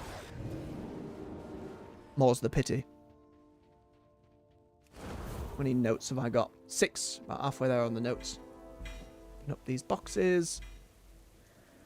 Some pants. No fancy transmogs, unfortunately. Just have to run around for these books now while we wait for more of the bosses to spawn. Opens in 2 minutes. Opens in about 2 minutes. That's fine. More books. On the vein of player housing and more customization, though, the warband screen at the start, we know in Undermine, they've actually added a few options. There's one from Dragonflight, the Onaran Plains, which I assume everyone just gets wholesale. And then I think there's one from the Raid, or one of the Renown tracks around there. There might be one in Delves as well. Again, I haven't looked too deeply, but that's another area of customization on an account-wide level. That's just lovely to see, you know, if we can set up little campsites for everyone. And I don't think they're going to be at a point of, like, truly getting into the weeds there of, like, I want a campfire here, I want to put this helmet here, I want this tent in the background. Like, you know, really making it... Oh, what's the word? You know, where you can really finagle stuff, where you can really get in there and tinker. There's a better word for it, you know what I mean.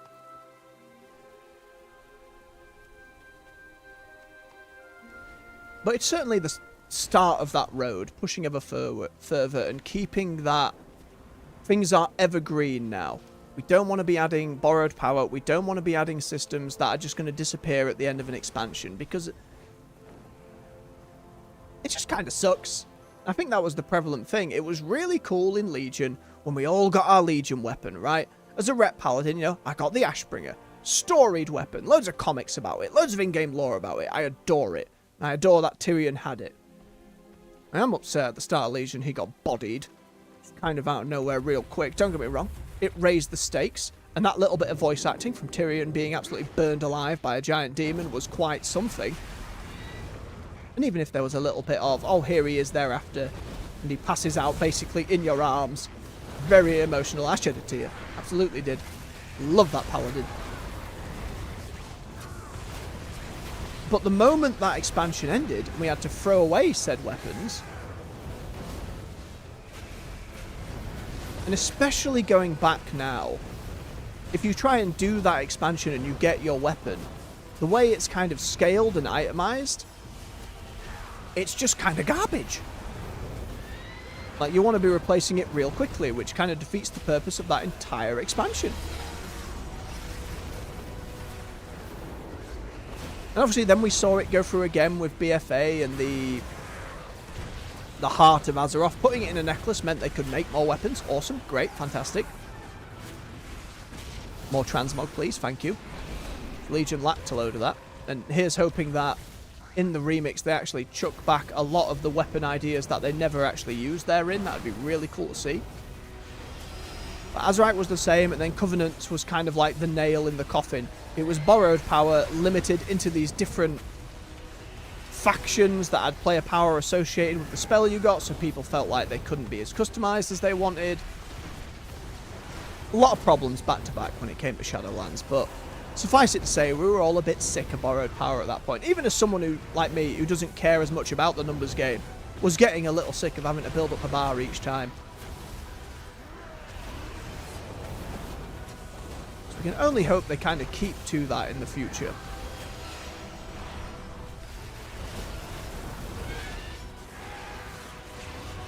But who can say what crazy ideas they've got working on in the back end? But certainly, like with player housing, trying to avoid any issues from Warlords of Draenor's garrison system, Covenants and Shadowlands are kind of a bad word. You know what I mean? People get very like, hey. But they've been very upfront about wanting to avoid its failings and wanting to avoid that kind of thing in future. So I have faith in him.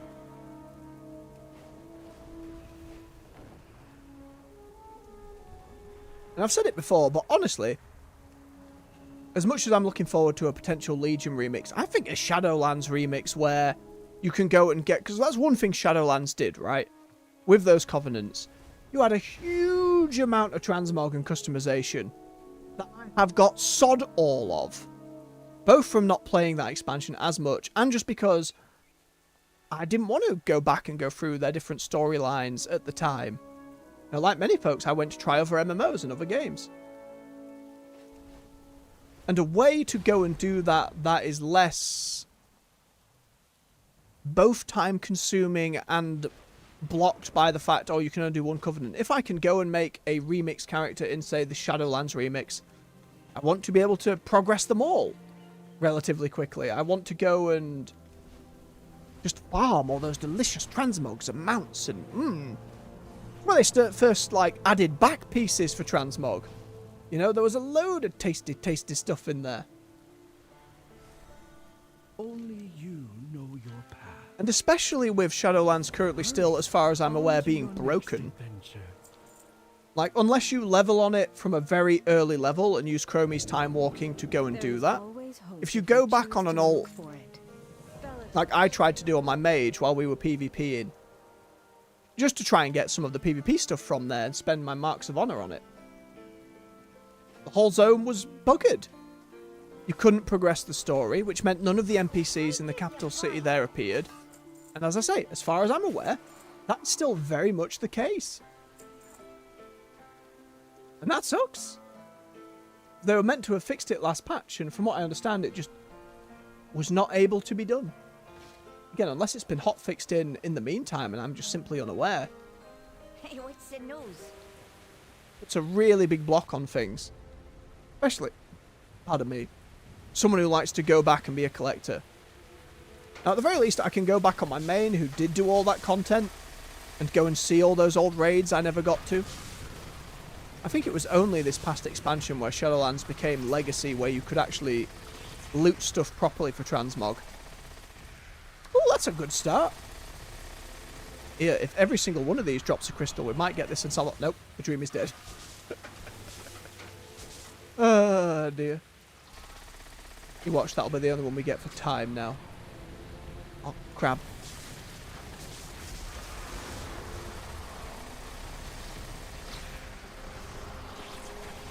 So many crabs.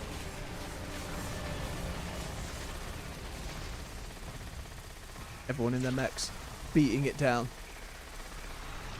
Let's be curious just how busy Undermine's going to be, especially without people being able to fly about.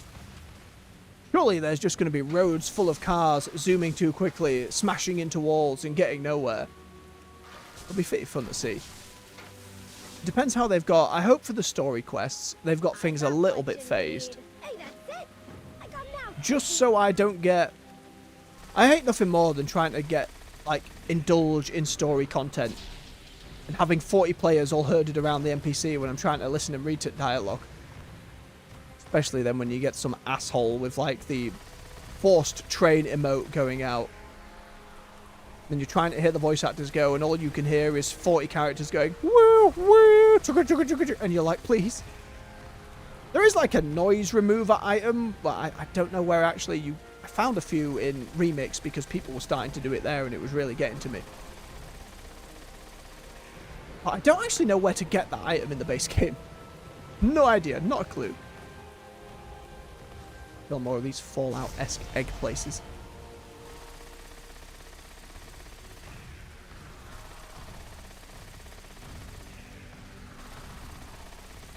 The story stuff is something that, in returning to player housing, just because it's a topic I adore, could we see, not quest lines, but could we see a reason for old or new NPCs or whoever to come and visit the house? Hang out and have a stay a while and listen. Get a bit of voice acted content going on. Like, we've seen a lot of it in The War Within, and I really appreciate it. It's these moments, if you want to engage in the lore, if you want to hear some bonus stories, you can just go click on these characters and have it told to you. And it's awesome, I love it. But the idea of getting old NPCs from across the history of the game Just be like, ah, adventurer, I love this house. I don't know why it's a dwarf. I love this house you've built up here, adventurer. It's me, Bram Bromsbeard, back again. I know in this expansion I'm not going doing delves with you, but didn't we have a great time? Obviously, it doesn't have to be that on the nose, but the possibilities to introduce some story stuff there. Now, obviously, with how voice acting in games takes a lot of time, it might not be something that could come very often, if at all, but I hope they consider the idea. Come here, crabs. Your eggs are gone. Maybe you could have a villain interact with that. Imagine in midnight, you're just chilling in your house, and then suddenly Xalatath. It's just a knock at the door. You go and open it. Just for whatever reason, maybe when you're in your house, you can choose your door to be closed or what have you. You're hanging out, you've made a cup of tea. And then she's just there, hello, champion. And you're like, oh my goodness. I mean, it's not like you could have Deathwing at your door. I know a fire when I see one. But you get what I mean. You could do something really interesting with it. You could have that intrusion, that moment. It's like how in Wrath, to a lesser extent War Within, but more so in Wrath, you had the Lich King kind of just pop up in quest lines, or especially at the end of some of the bigger zone spanning ones. You could have something similar just appear at home. And now whether they would make that kind of thing mandatory, because we don't know with player housing if they're going to be like, right, everyone needs to go and build their house or you can't progress with the next story. That seems unlikely, right? But I'd go so far to say, make everyone at least get a house, even if it's like a preset one, so that opportunities like that can exist. And obviously the problem would be you don't want to turn your character's house into a hub of some kind. And because your house will be set up differently, the pathing for characters might be a problem. You know what I mean? If by your door you've got bookcases and pillows and chairs that an NPC would just get stuck on and bug out with, then you can't do that kind of thing. It would have to be really specific. Maybe if they do a system like that, they say, and here is your house's quest area. Here is the area NPCs can come and chill out in. Like, it would have to be that kind of specific, or their AI pathing would have to be on point and not a worry. Right, so far we've found 4 of these crystals, by the way, which is not enough to encourage me to spend the next hour going through and getting them. So we'll just wrap up our weekly quests, I think. And this can be something I come back to one day, or do in my downtime. Again, when it's transmog that's limited to a specific race, I want to get it, but when I can't use something on my main, I lose interest. Comparatively. Right, I understand wanting to keep stuff like the Tauren totems specifically to them. There was like a 2-handed sword for trolls specifically that only a troll could use, and I'm like, yeah, but just let me use it. If we're being alt-friendly and account-wide, surely it doesn't matter. And I'm pretty sure a lot of the racial mounts now, you don't have to be the faction it belongs to. So why not extend that out for transmogs? And to be fair, there's been a bit of that. Like the Dark Shaman recolor that came in Remix, right? That used to be a Shaman-only set. You could only loot it if you were a Shaman, and it was only transmog available for a Shaman. The ones they did in Remix were cross-class. I could wear it on my Paladin. Which, to be fair, why haven't I done that already? It's a big wolf helmet. What am I doing? Speaking of what am I doing? Away with you! There we go. Big explosion. We're all good. We go inside, we kill this one, and then it'll be a job done. And that'll be goodbye to the Siren Isle. We went over at the start of the stream how I feel about the Siren Isle and the hits and misses thereof. overall, with the amount of transmog you can get, I'm like, yeah, okay. Solid. Otherwise, I feel there's a lot that could be worked on for future point patches, but we're going to have to see in terms of how their pipeline is set up for this kind of thing. As we know with the, as we said, layoffs happening all the time, a lot of their teams for the extended game modes, like Remix and Plunderstorm, got fired. Even as they bring Plunderstorm back and add a few new abilities, you wonder if they hadn't been, if this new iteration of Plunderstorm would have had more than a few new abilities. Maybe it would have had a few more rewards as well. Again, it only took me 3 streams, about 5.5 hours to get all the rewards on offer there. Now, if you hadn't done it the first time, maybe double or triple that length to get them all. But again, that's Sacred flame guide your way, friend. not a huge amount of time. And I don't need something to be an endless grind forever. I don't need these style of... Maybe if you get lucky farming these things for hours on end, you will get it within a few days, but... a little more, you know? Just a little bit more. Maybe I'm just greedy that way. Right, let me transfer my Flame Best Iron over from the main. Beautiful. We'll go over to Taljori up here. Step closer. What have you got for me? Right. We have the green ensemble. We have the Tuscari runic one.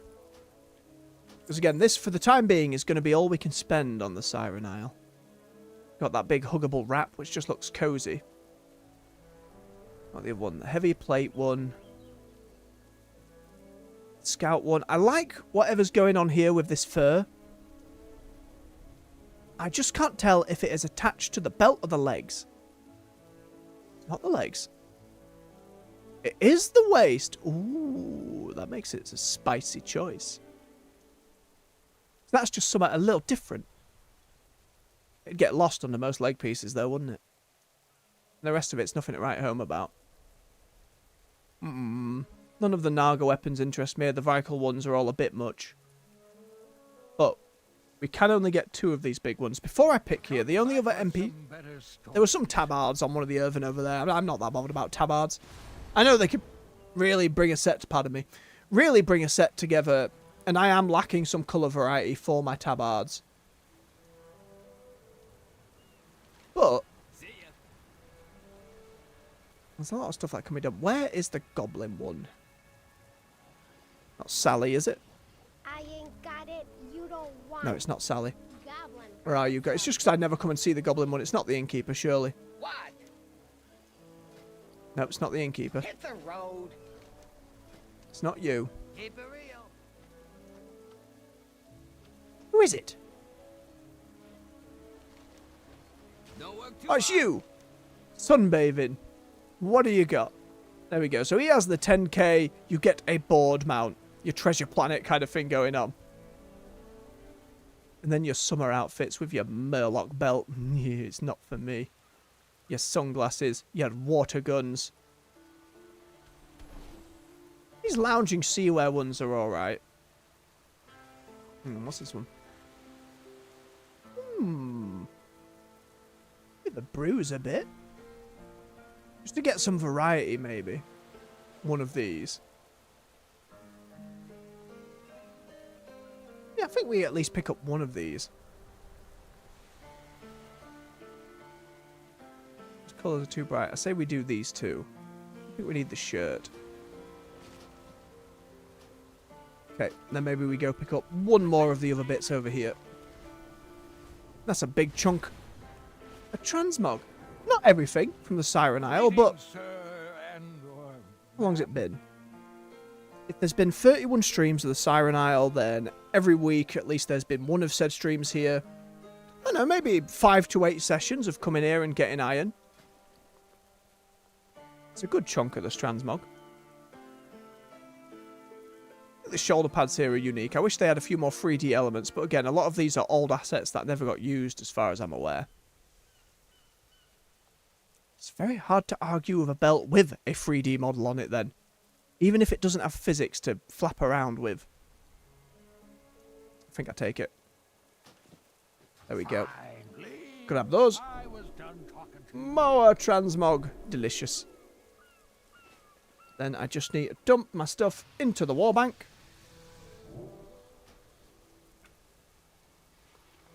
The enchanting section now very much cleared up.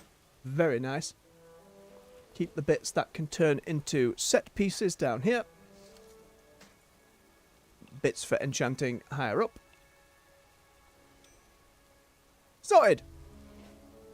And I think, with that then, folks, I will say thank you very much for watching. Now, by the end of this evening's stream for Eternal Strands, I think that'll be the last stream for that game as well, because I've gone and got all the collectibles that I want to gather. I've got all the codex entries. We did a big old read-through at the end of last stream there. So I think it will just be the final set of quests and fights now. I can't see that taking me longer than 4 or 5 hours. With that being the case, this will be the last Good Morning Azeroth for about a week, loosely. And the same once Eternal Strands is done. I'm going to take some time to try and get the Twitch stream set up, ideally for Undermine this time next week. If not, I will be here for the launch of that, and the Good Morning Azeroth will return. But definitely, I want it for Monster Hunter Wilds the following Friday. Just at this point, as I said earlier, I'm comfortable enough with streaming. Time to get Twitch going as well, and see how we get on. Again, it took me 2 months to get the whole YouTube thing set up and OBS to be fine, the recording quality, the streaming quality, yada yada yada. I don't know how difficult it will be to do the duo streaming at the same time, but I've heard it's not too bad. So, having said that, if you enjoyed yourselves here today, don't forget to hit that like button. Helps pushes the video through the algorithm, so more folks can come and enjoy some games with us and hang out. Subscribe for more content here on the channel on the weekdays. We're at 9 AM GMT with World of Warcraft, and 4 to 6 PM in the evening. Still a little up in the air these days with other games. At the moment, we're finishing up Eternal Strands this evening, and then we'll be all excited to get into Monster Hunter Wilds come the 28th. And you can find playlists to all the games we've already covered right here on the channel. That little playlist button, 1 or 2 along from video, for you to binge to your heart's content. So until next time, folks, much love, take care,